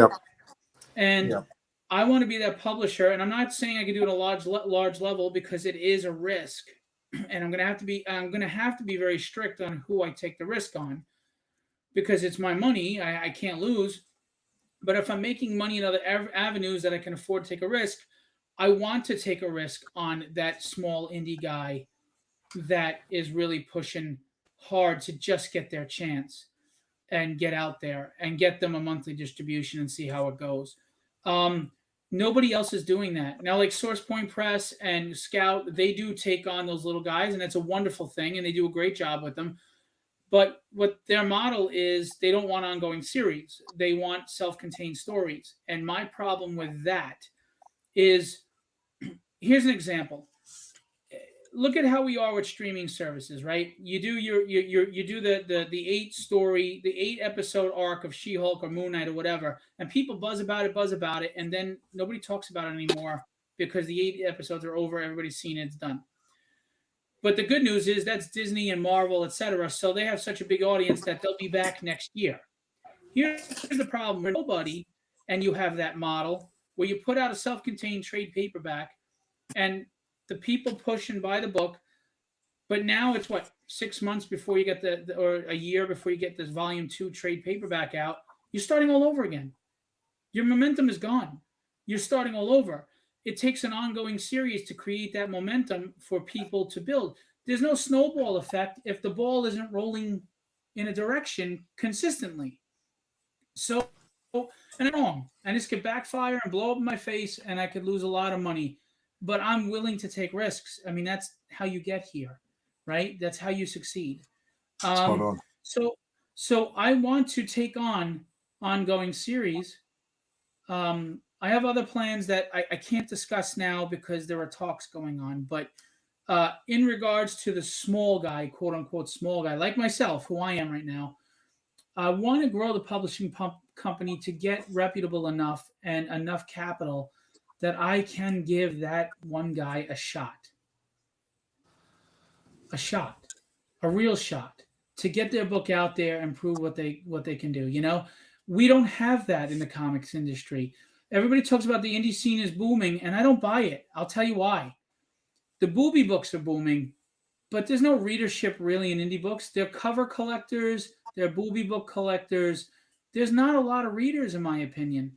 And the money shows on those. And unless you're already a Billy Tucci, Ethan Van Sciver, Brian Polito, who's been doing it for 20 years and had major characters in the mainstream, with one leg in the mainstream, you're not going to be doing those kind of Kickstarters unless you're doing a booby book. And again, I'm not knocking booby books. This is just real talk. So who's going to give us our chance? Because there are a lot of solid, quality written indie books out there that are worth reading, but nobody knows about them. So someone's got to step up and give us a chance, a real chance, which means they're going to have to take a risk on us, but they're not willing to. And I understand it's smart business. Never said I was a smart man. So that's what I want to do with Philbo Publishing. And I have no illusions that this is going to happen overnight. But if anybody sees how I'm working, if anybody sees how I'm pushing and how I'm hustling, they know I'm not going to fail. Because I refuse to. Period. I refuse to fail. And I want to bring as many people with me as I can if I get there first. And that's what I want to do. But I also want to obviously push my books. I get a lot of great reviews for my books. People tell me I'm a really solid writer. I had 3 people just today tell me that it's criminal because if I was with a big publisher and I was out in stores and enough people are reading, they'd all be saying this is great stuff. But because I'm a nobody, nobody's giving it a chance on the level I need them to. I have a wonderful, loyal fan base of 100 to 150 people that come out and fund me within an hour or two. And I'm so grateful for them. But I need thousands. To survive on this or to really make a dent and for my publishing company to grow, I need 20,000 sales at least. I need it to get out there. So I'm asking you, whether it's my book or Tom Rapka's or whoever else, Lee Giles is another guy, or Christopher Elston and Chastity Lassiter. Great content, great creators who are passionate and care about giving you quality stories that get you away from reality instead of drag you further in, which I think is important. They deserve a shot. They deserve a shot. Just let us get in the ring is all I'm saying. Let us get in the ring and we'll fight. But give us a chance. Let us get in the ring. And that's what I want Philbo Publishing to do. I want it to be that promoter that gets you in the ring and says, okay, show me what you got. Absolutely. Right. And Philbo Publishing comes attached with an entire creative team with legendary illustrations. Indeed. And you see the quality of work they do. Just look at these 2. And they're not even the best artists. No, I'm just kidding. Wow. I'm kidding. No, listen, seriously. Every one of the artists that I represent are good people, and they are they're talented. I mean, you can't dispute it. Your eyes are not deceiving you. This is not an illusion. They can draw. They can do sequential storytelling. They can give you wonderful covers. And you know what? We're not just going to do a pinup for, people want to do a pinup for $1,000 these days. They'll give you a cover that tells a story, and it won't even be, and it's not going to be $1,000. Nowhere near that. We care. We have integrity. Not implying the other people don't. This is what I'm talking about us. We care. We have integrity. We take pride in what we do. We know that everything we put out there is our reputation. It's our name. and we stand proudly by what we put out there because we understand that that's what you see in us is what we put out there. I mean, look at what these two are doing right now. Look at this art. It's phenomenal. That's pride. That's professionalism. That's care. That's passion. Look at that. Look at that Panthro. Look at Shazam and Birdman and all that. That takes heart and soul and work.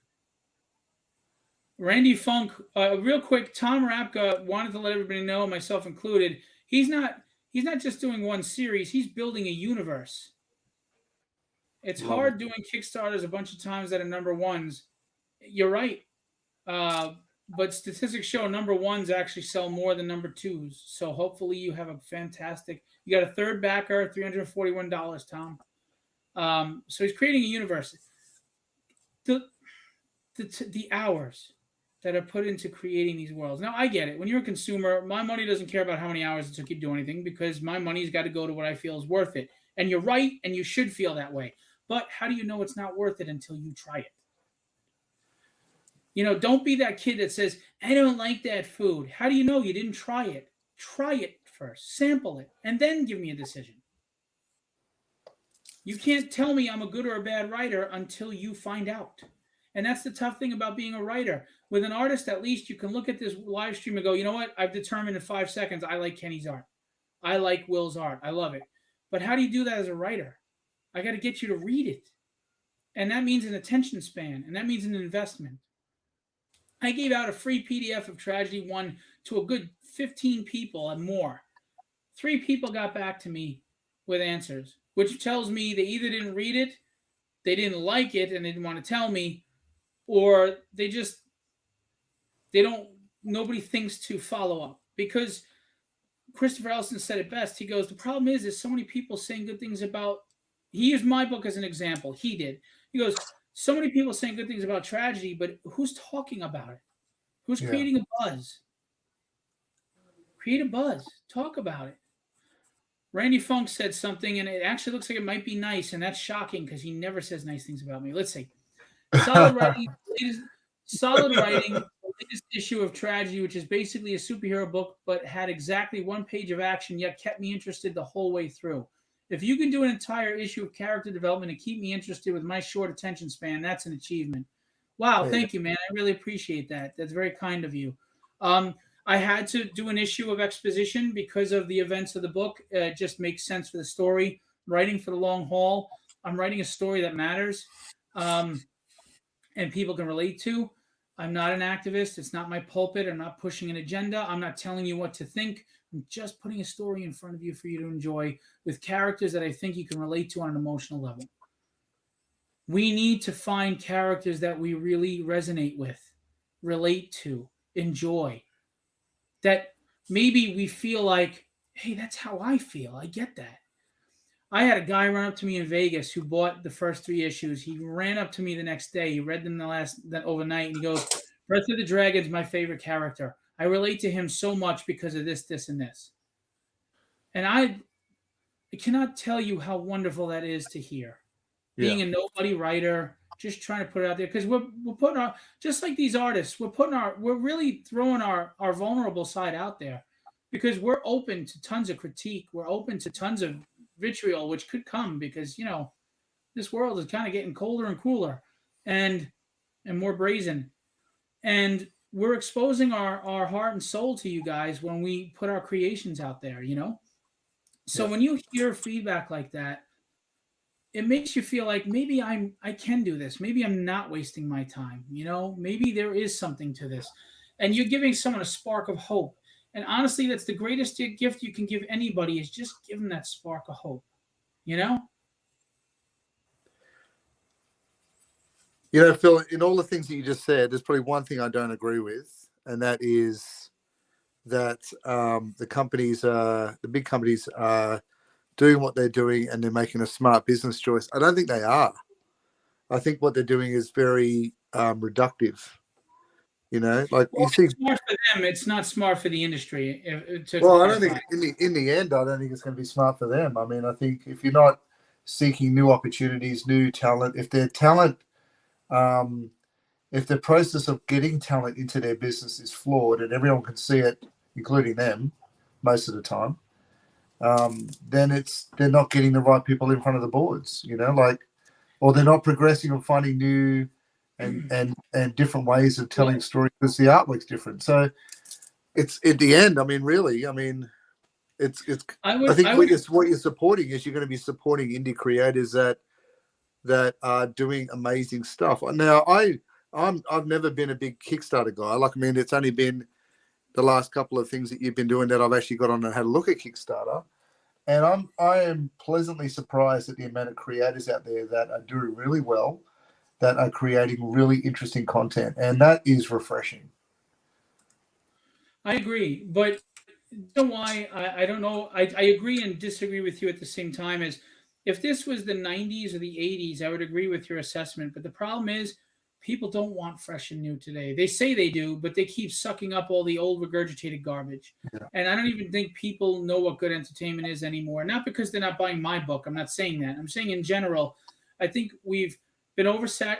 People make great points. There's just so many outlets now that we're inundated with tons of different projects and entertainment everywhere, which is true. Yeah. But now because of the sheer mass numbers of it, you're going to get a lot more garbage. And I think we've been inundated with so much garbage, we've become complacent to accept garbage as entertainment because I'm baffled by some of the things that people are saying are really good. And there is, and Tom talks about they want nostalgia. I agree. There is a good group of people that want nostalgia because they're tired of what's going on out there, but it's not enough. Yeah. People are sucking up crap like a Hoover vacuum. They're throwing their money at garbage, and they just keep doing it. So that's the only reason why I disagree with you're saying is only because of the times. Yeah, right. Do I think we're going to get back to readership and quality? I do, but I think it's going to take a while.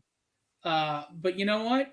God willing, with a lot of hustle, a few prayers, a lot of luck, maybe a miracle, maybe I'm one of those people that starts bringing in the era of reading and enjoying entertainment again. I don't mean on an arrogant level because I'm not saying I am or I should, but I would love to be. I would love. But it's got to start somewhere, Phil. It's got to begin somewhere. And if we're waiting for the big companies to do it, we might not be going to get what we want. I think you've got to start it. Like you're doing it. You just step up and do it. But that's the thing. If people know me is. I may bitch and kvetch or complain. It's not a big deal about a specific thing, right? But I'm not just sitting there complaining while I'm shoving popcorn in my face or whatever. Are you eating popcorn? Is he eating popcorn? Yeah, not yet. And I go and do it the way I think it should be done. I started my conventions that way. I didn't like the way conventions were going away from comic books, so I did a comic book convention with artists. I didn't like how celebrities were the main attraction on a Saturday, not Artist Alley. So I went and I did my own convention. I didn't care for what I was starting to see in the industry of art reps. Now, there's some great art reps out there. I'm not saying all of them, but there were some really sleazy ones and really shitty ones. I'm not going to name them, but there's some really shitty art reps out there. And one of them is really huge, and I think he's ruining shows right now. And he's a greedy bastard, and he's not nice. And he's taken away the enjoyment of getting to talk to these artists. He's made them like these untouchable celebrities, and they're expensive, and you can't even a normal average guy can't afford to buy art from them anymore. And it's bullshit. So I decided to become an art rep. But I have some big name friends in the industry that would have let me rep them. I didn't want it the easy way. I didn't want to gain my reputation off of their back. I wanted to earn my reputation. So I wanted to get guys that were hungry and up and coming and try to help build their careers as best as I could.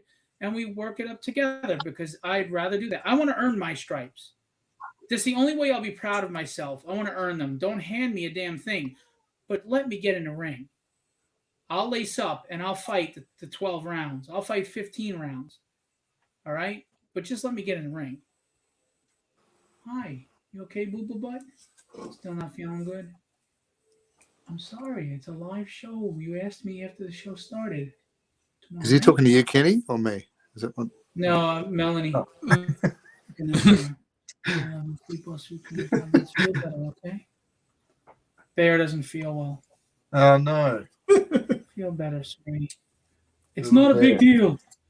Oh, she feels better. I love you. Get some rest, okay? Sweet dreams. Mom? Hey, we'll snuggle up and we'll watch the last episode. What are we up to, Kenny, on the drawing? You cuddle up with me in the chair? Yeah? Right now,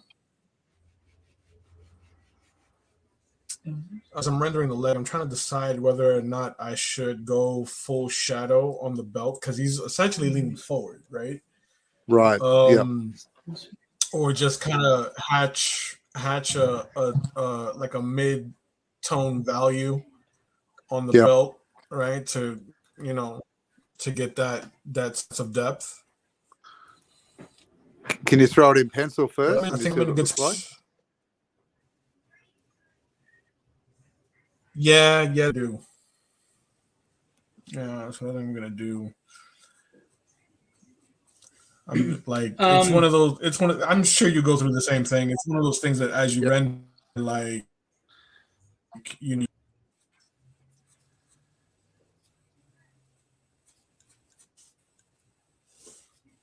We lost him. Yeah. There he is. I lost you there, Kenny. I'm here. We had lost. You froze. We didn't hear the end of your sentence. Oh, no, I was just saying that it's one of those situations where as you render, you kind of make decisions on the fly. Yes. I'm a bit the same. Sometimes it's not till I hit paint that I go, oh, that's a little bit out, and I have to adjust things, and Yeah. I think that's fairly natural. By the way, real quick, Tom was saying, daily prayers, laugh out loud. I get up at 3 to 4 a.m. sometimes and start working. Don't stop till later in the day. You got to work every free moment you have when trying to build multiple books, 7 different series at once, and more waiting to be made. And it's the same with artists, hungry artists, I will say. And honestly, Kenny and Will are very hungry artists. They work diligently. They work a lot of hours. I mean, Kenny and Will, I think, draw out minimum 15 hours a day. I'm not kidding. Yeah. I'm not kidding. Easily. They sacrifice a lot of time. They could be watching a movie or going and doing something, and instead they're drawing. They are hungry. They are hungry, and that's who you want to surround yourself with. Surround yourself with motivated people who are hungry, not people that get jealous, not people that make excuses or complain. You surround yourself with people that are motivated, inspired, and constantly moving. I love that. I love that quote, that Jim Rohn quote, where people would ask him, "Why do you get up so early in the morning?" And he'd say, if you knew what I knew, you'd be up early too. And that's what keeps me at the drawing table every night, really late. Is that if you saw what I see, you'd be excited to be here too, right? So it's not because I like that. The loss of things or the reduction of life. I see it as an exciting next step, right? So, and if those people saw what I see, it'd be, they'd be excited too. I agree. Yeah. I agree. Beautiful work on Igu so far. He's tricky. He's a tricky one because he's not grey. He's got like a yellow tint to him. Black rock. Does he? But yeah, there's like a yellow, especially his highlights. There's a yellow tint to him. He's not black and he's not grey. He's kind of a yellow tint. So it's interesting. I'm partially colorblind, so I don't know. Yeah, it's very, very, very. It's always subtle. fun when It's always fun when the color edits come in and I have to look at them because I'm partially colorblind. I have to call my wife in. I can't do it. Yeah, right. I'm like, is that blue? Is that purple? What the fuck is that? Are they your worst? Are they your worst mix-up colors? Those two? No. Harmonious colors shades, like red. Shades do get me, but if red and green are together, it's like a strobe effect. It's literally a strobe. I can't see what I'm like. If you put red letters on a green background or vice versa, I can't read it. Yeah, that's interesting. It's almost like enhanced, isn't it? Mm. Yeah, and I failed that test all the time where it's all the different colors and there's a shape in there. I can't see it.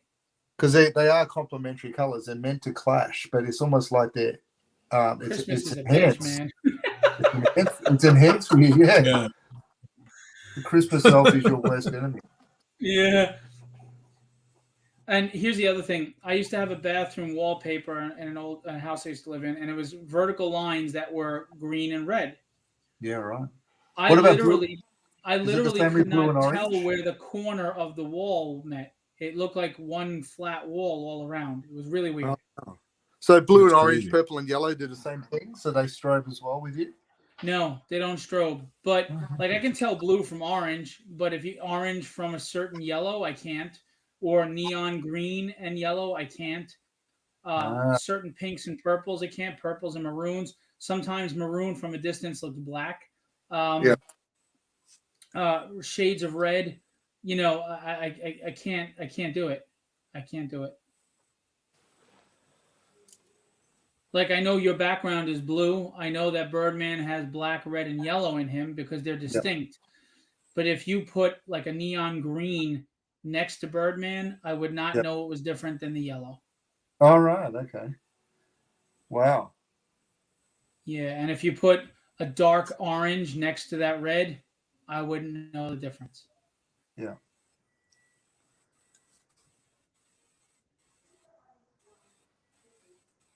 So I want to remind everybody the Legendary Illustrations art campaign is live right now.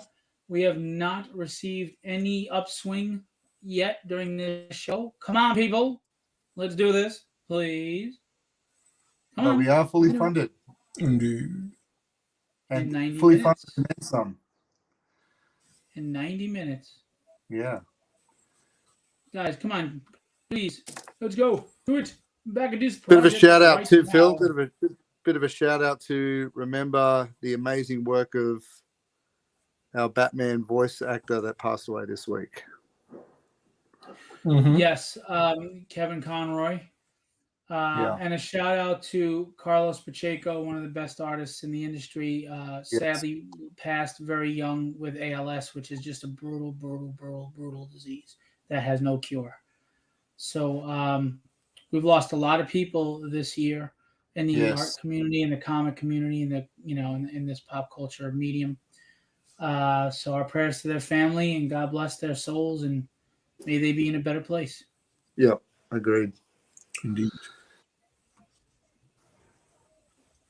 Can I stay away for a minute? Whoops. Because since we went to a spiritual thing, is it all right if I play the Devil's in the Details for a minute? Sure. Go Do you for guys it. mind? No, go if you like. Say live. Nah. So before I play it, I want to just show everybody the cover is by Will Pladen, painted gouache, beautiful. The font is by Rob Powers and the logo. It is edited and formatted by J.M. DeSantis. Go check out what he's got going on. He writes comics and books. He's an awesome dude, and he's an artist. There's me. There's J.M. There's Cornelius. I give you a synopsis of the books. I mean, I'll leave this up for a second if you want to read it instead of reading it to you. That'll bore you to death. But when the campaign goes live on December 1st, you'll be able to read the synopsis. It's 7 short stories, theological-based fiction. I am not rewriting the Bible. I am not preaching to anyone that you need to believe in religion. It is not that at all. It's taking theological I hate to say characters because there are people in the world that think they're not real, and there are people in the world that absolutely believe they're real. So I don't want to say characters, but there are theological persons that are in this story. Entities, maybe? I guess we'll just say persons, because there's people and there's entities and there's beings, so that are in these stories. Right. But each story is usually grounded by a human going through something. And this book, it's my first and probably only attempt at prose. And, I don't know if I'm a good prose writer or not. That's really for you all to decide if you ever read it. I mean, reviews have come back pretty good from people that actually very good, from people that aren't friends of mine. I've given it to people that I don't really know well. Um, and it's kind of near and dear to me because prior to me turning 50 last year, I was starting to have like thoughts and feelings. I wasn't shaken in my faith in God. And again, you don't have to believe in God to enjoy this book. Um, but I just had questions. And I always wondered just why certain things were going the way they were going. So I kind of thought outside the box and said, well, what if it's because of this? Or what if it's because of that? Or what if, what we believe is nowhere near what's the truth? Because we think very linear, right? We think on terms of mortals that live our 70 to 80 years, and we don't think about the vastness of infinity or where we're going. Like we see death as a horrible thing or a scary thing, and maybe it is, but maybe it's not. Maybe you're going to such a better place that you'll be happier once you're there. I don't know. But the point is I just wrote stories that pose questions, but I also I could have went dark on some of these. Like they have dark moments, but I could have really made this a much more dreary book. I didn't want to do that. I wanted to inspire and motivate and give people hope. I don't think enough entertainment does that anymore, right? I mean, it's like the Genesis song, Superman, where are you now when everything's gone wrong somehow? So I just wanted to write something that maybe you walked away from a little teary eyed and feeling like, maybe it is going to be okay. Maybe these trials are for a reason. Maybe I'm not suffering in vain. Because isn't that all what we really want to know? Are we suffering in vain? Is there any sense to all this? I mean, what the hell, right? So I do 7 stories that go into different things. The first one is Withered, which is my favorite. And this is probably the most science fiction of them all. And of course, as you know, is going to be a comic book series in March, illustrated by Will Pladen. A casual chat, which is 2 interesting people are sitting in a Midwest diner having a conversation, and there's a bit of a twist in that. A rash decision. What happens when you make that foolish knee-jerk choice of ending it all because you're just not happy in life? And we discussed that. The seduction. What happens when your dreams and that you finally attain are ripped away from you?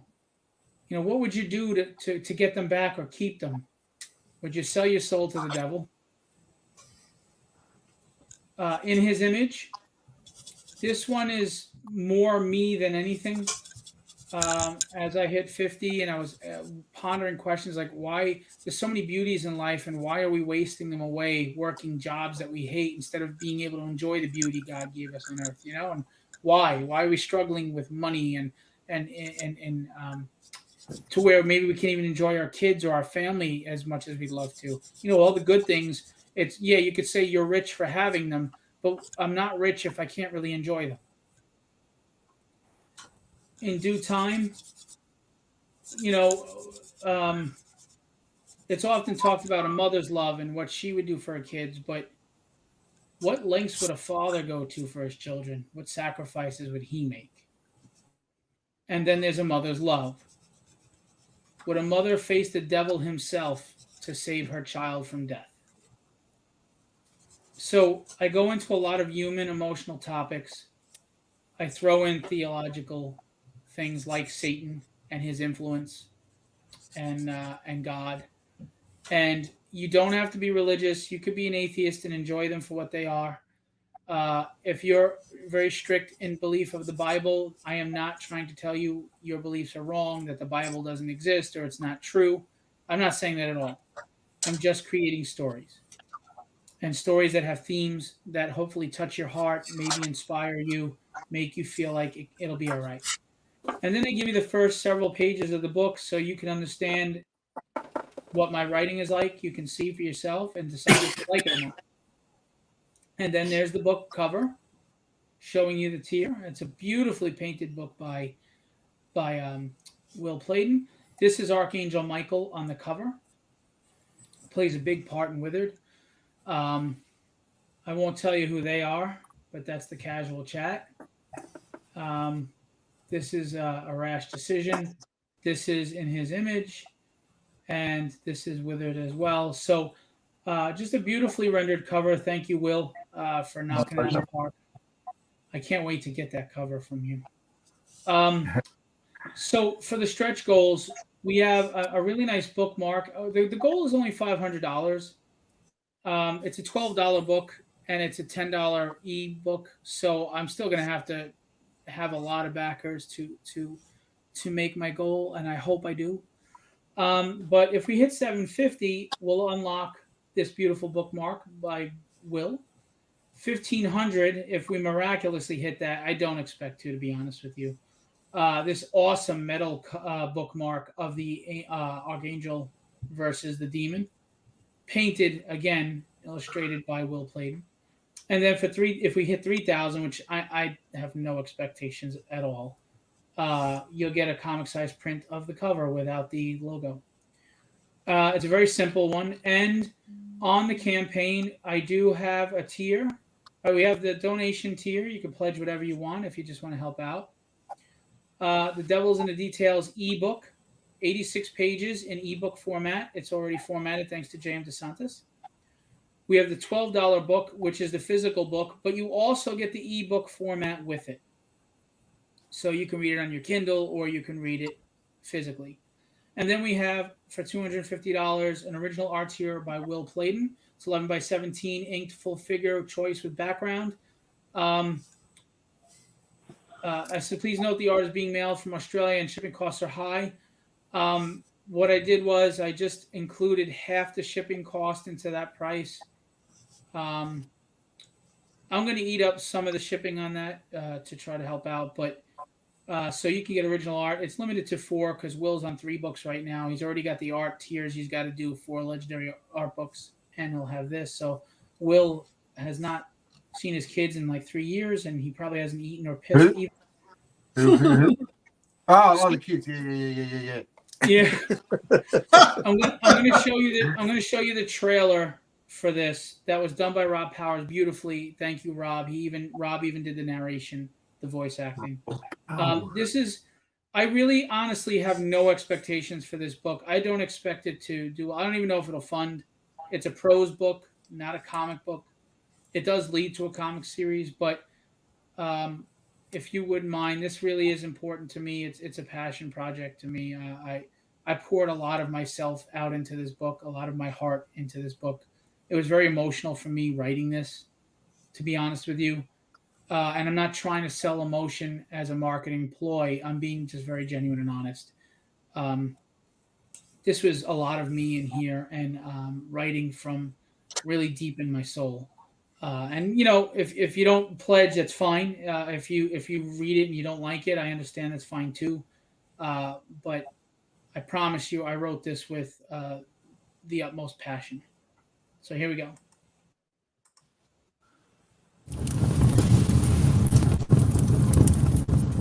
Have you ever had your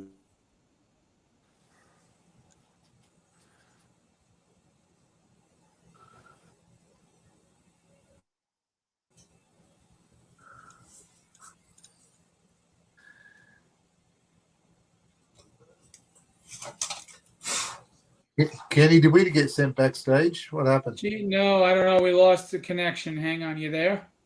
Yeah, I couldn't hear anything. I know. I shut off the trailer for a minute. We went black. I don't know what happened. Okay, you ready? We're going to try again. Sorry, guys. Yeah. I didn't know what happened to the connection.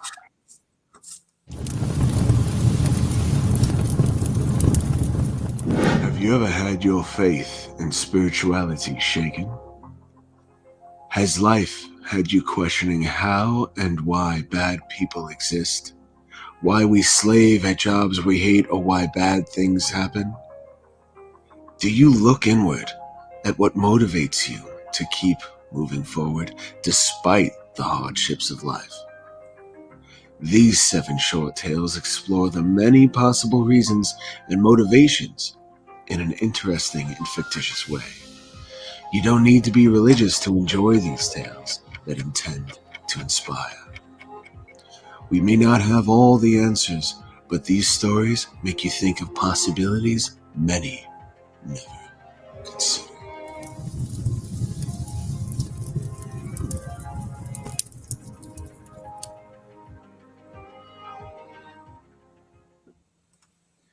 So that's the trailer. Just to kind of give you an idea. Again, when I launch, you can get a taste of the writing and of Withered, and you can get a synopsis for each story, so you can make the decision if you want to back it or not. Again, I don't really have high expectations. It's only a 21-day campaign before the holidays. It's a $500 goal. It's a $10 ebook or a $12 physical book, and then of course there's the $250 original art tier by Will. So I don't know if I'll fund. It might be my first failure as a Kickstarter after like 6 or 7, but hopefully it won't. And hopefully you guys give it a try. So that's that. Back to reminding you about the Legendary Illustrations art book campaign. 52 backers, 3 days to go, $3,584. We've got 7 art books. We've got art tiers. We've got Kenny Calderon art. We've got Will Pladen art. We've got Rob Powers art. We've got Ricardo Silva art. We've got Bill Lutz art. We've got Rod Rodolfo art. We've got Carlos Ramos art. We've got art.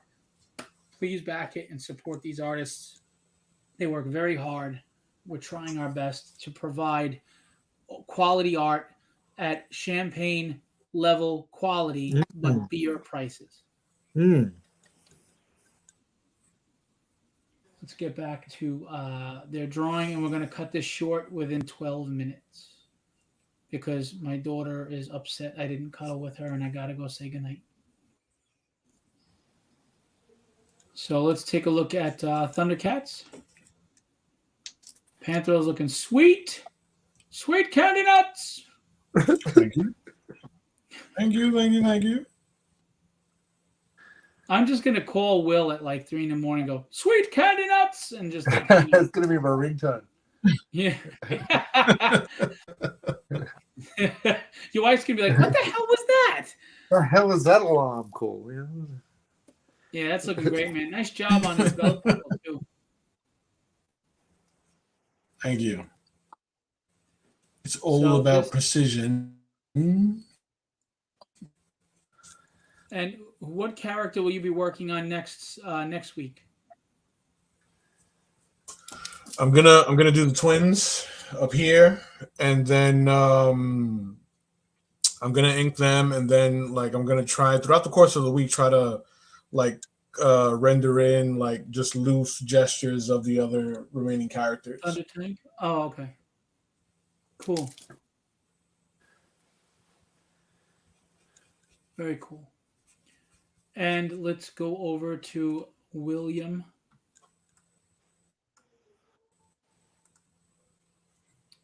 Egu's looking good, Mr. Carter. Can't wait to see you do Zoc. Look at the fine detail you have to do between Zoc's mouth there. This is just phenomenal. Mm-hmm. Such patience and precision, like Kenny just said. My eyes would go blurry just trying to do what you do. Nice.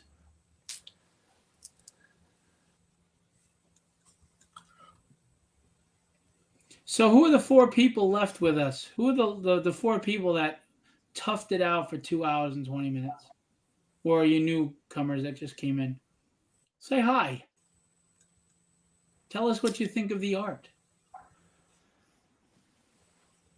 I want to know how Gerald's work's going. Yeah, Gerald, you still with us? You're still Liam Lalore. I don't know what that means. Oh. Joe Ryan's still here. Tom Rapka's still here. Joe Ryan. Gerald's still here. Are you drawing, Gerald? Joe said, seriously rad. All right, you know what I'm going to do? I'm going to step away for a minute. You guys can finally talk because I'm a big mouth, and I'll go say goodnight to my daughter before she has a meltdown. Okay. Okay. All right, I'm going to leave it. Well, how can I do this? Damn it. How do I get rid of me and keep you guys? No, that didn't work. I'm trying to...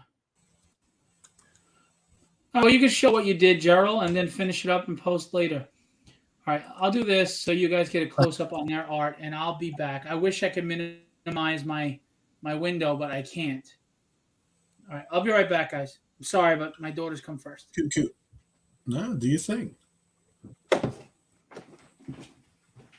Like, would he expect us to object? No, we come first. Like, F your daughter! The talent! You know? What are you going to do in the background of your Thundercats picture, Kenny? I've been wondering. Man, I don't know. It's one of those things where like I'm kind of seeing where it takes me. Yep. For sure, Thunder Tank. I may spill into a third page. I may do like off in the distance the Cat's Lair, just so that like I can make use of this real estate up here. Yep. You know, I don't know. I may just do the supporting cat as well, which would be a task on of itself. Yep. Because it's like they got like that long supporting like guest character list. Yep. Like the mutants you're talking about and the Mumra, all that kind of stuff. Yeah, I mean the villains themselves. That's its own piece all in itself. Right. Yeah. But like the supporting characters, I'm talking about like the samurai that fought against Lion-O in one episode. Yes. The Is that in cop the new series you're talking about? Is that a new series, the one with the sword master? Yeah. That was one of my favorite episodes. Oh no. It was in the OG 80 series. Oh, right. I don't remember that one. I'll have to go check it out. It was a samurai that he had a mystical sword. All right. Yeah. He like runs into Lion-O in the middle of the forest, and Lion-O is like cut off from the other Thundercats. Yeah. So he has to face the samurai by himself. That sounds awesome. And the samurai ends up like becoming an ally because it's like the other Thundercats were like, I'm forgetting. I'm thinking that the other Thundercats were in a battle with the mutants and they were pinned down.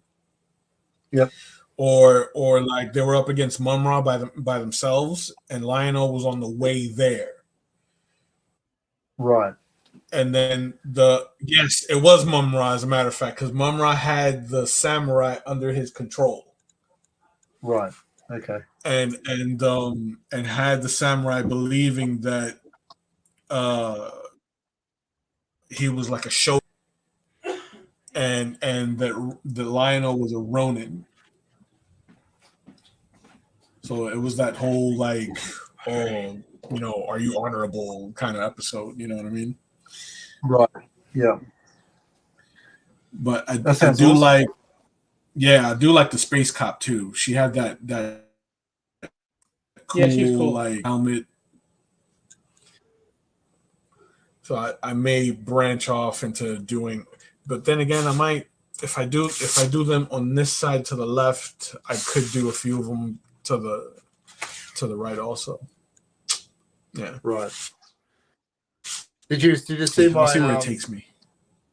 Did you see my Ninja Turtle comment that I put in our chat? Yes, I do like that.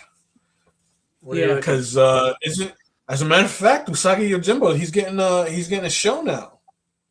Yeah. Yeah. I was a big fan of Usagi when I was younger. Same. And I think it'll be a nice sort of comparative piece with the Ninja Turtles. Absolutely. Agreed. Indeed. just to fill in people that are not part of the chat. So for the next one we do, after we get over the Hanna Barbera and Thundercats, and Kenny and I have a mild stroke and then get back to in the swing of it again. So Kenny is doing a large Ninja Turtles piece, and then I might do Yosagi Yojimbo for the opposite. Yes, indeed. What the hell was I going to say to you? Oh, I want to remind everybody too, if you love our art, besides the Legical campaign, Cyber Monday, we're going to have an art sale. We're going to slash prices and sell original art from all the Legendary Illustrations artist guys. And I'm going to go live Monday night, Cyber Monday. So come check that out. We'll be promoting and pushing that over the week and a half. Yes. I'm going to have 11 by 17, 9 by 12, you name it. Some sketch cards, some sketch covers, you name it.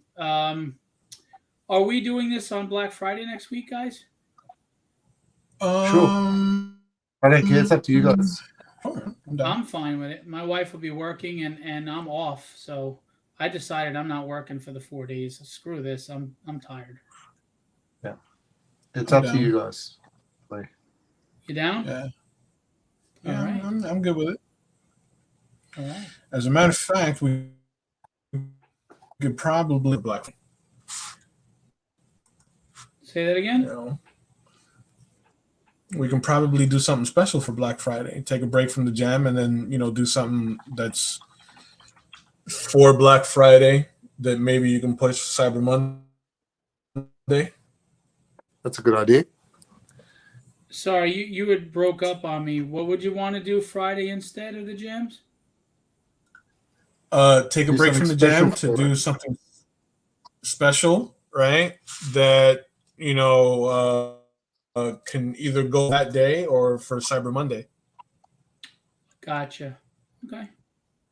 Well, we could do something special that if they buy it, they get it cheaper if they buy it there on Friday night. If not, it'll still be marked down, but not as much if they buy it on Cyber Monday. Yeah. There you go. Okay. Sounds like a plan, Stan. Let's do this, Brutus, because I ain't new to this. There he is. There he is. He's back. He's back. It's not a big deal. It's not a big deal. Back. I'm back. I'm bad. I'm black. I'm bad. Wait, no, I'm not black. No. No. Just from You don't remember that in Lethal Weapon? Lethal Weapon. Yep. Yeah, Yeah.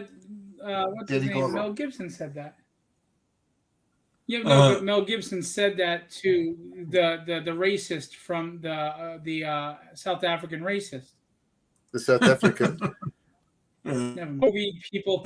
We're so uptight in this day and age that somebody will get pissed off that I said that. I'm quoting a movie, for Christ's sake. Yeah. Sensitivity.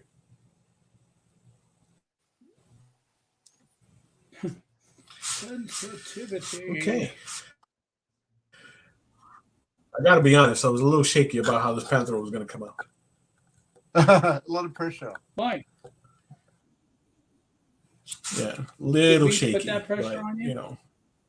He's a huge fan. No. It's just that before we go live, I tend to do a rough kind of composition, and I didn't do a whole lot of composing for Panthro. I kind of did that all right now in the stream.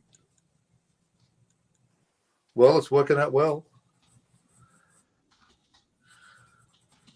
Well, thank you, kind sir.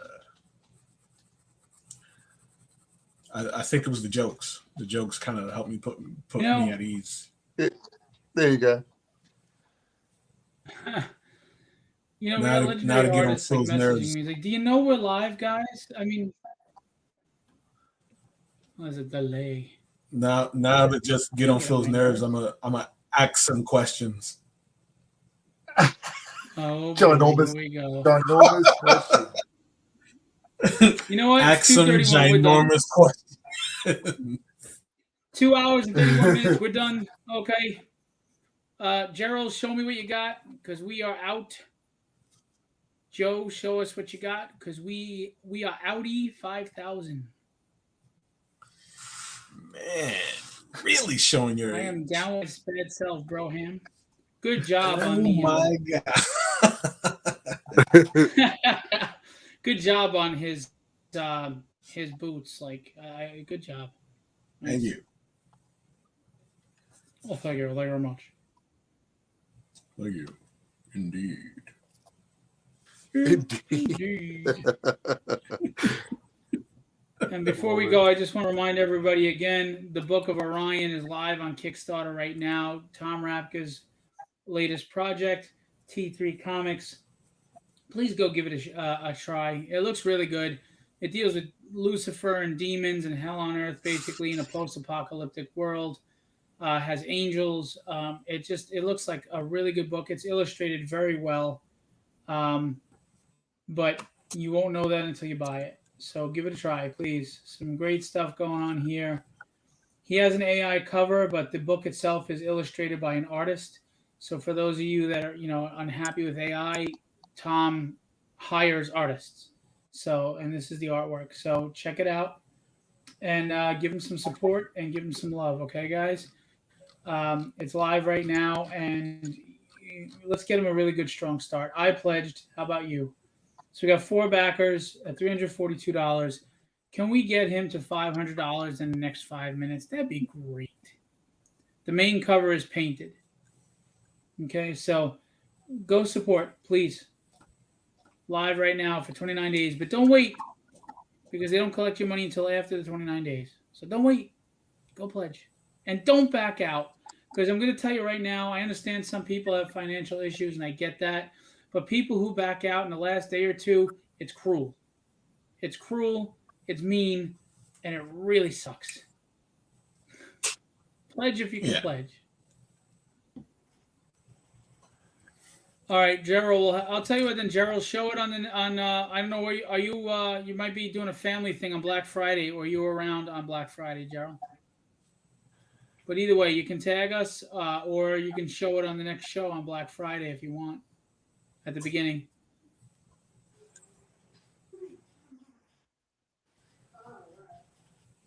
All right, guys, we're going to wrap this up. I'm going to go spend time with my wife for the 10 minutes before she passes out and drools all over the place.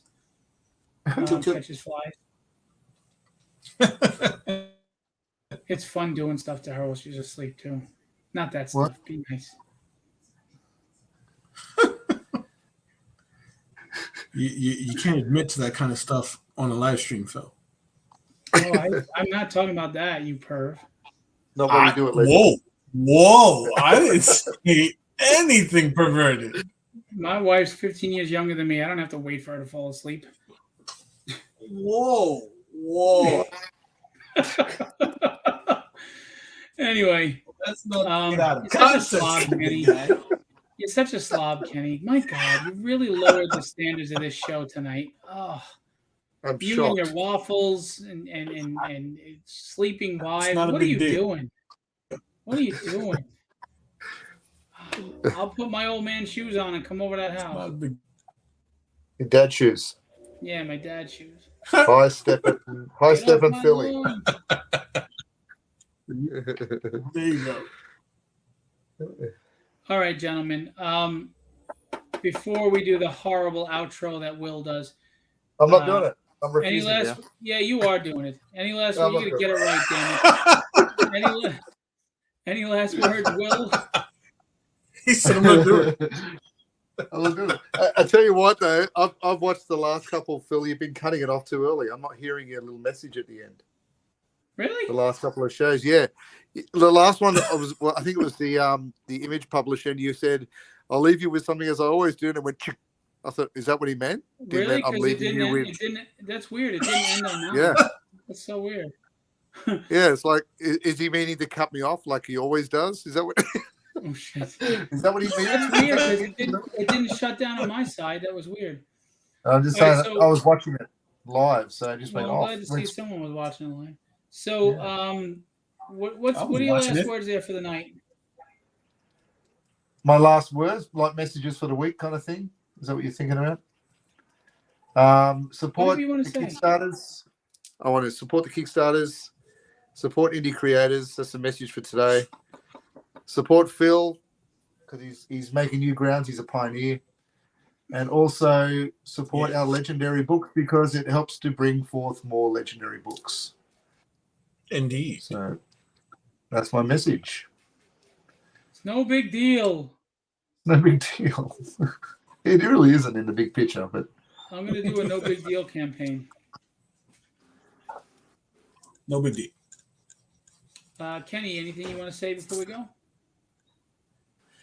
I would like to say thank you to everyone that's backed already. yes. You know, if us get past the first 2 stretch goals, and hopefully, you know, those that are still on the fence can back us, you know, before the campaign ends. Cool. Indeed. Indeed. Indeed. All right. Thanks to everybody who showed up and hung out with us tonight. Those who draw with us, those who just chatted with us, even if it was for a brief time. I know we go on long every Friday night, but we just laugh and joke and have fun. And before we know it, 2.5 hours went by. So that's just how we are at Legendary. We're a family. We like each other. We care about each other. We invest in each other. And we're going to grow together. And that's about it. And just to remind you, the Book of Orion is on Kickstarter right now. The links are in the chats. Tom Rapka's book from T3 Comics. So please go check that out. And check out the Legendary Art Book campaign. It has 3 days left. Please go check it out. So here we go. Guys, let's do it.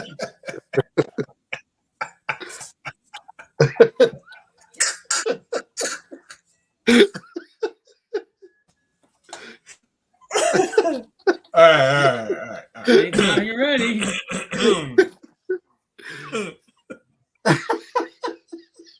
Be legendary. And have fun storming the castle. Oh my God.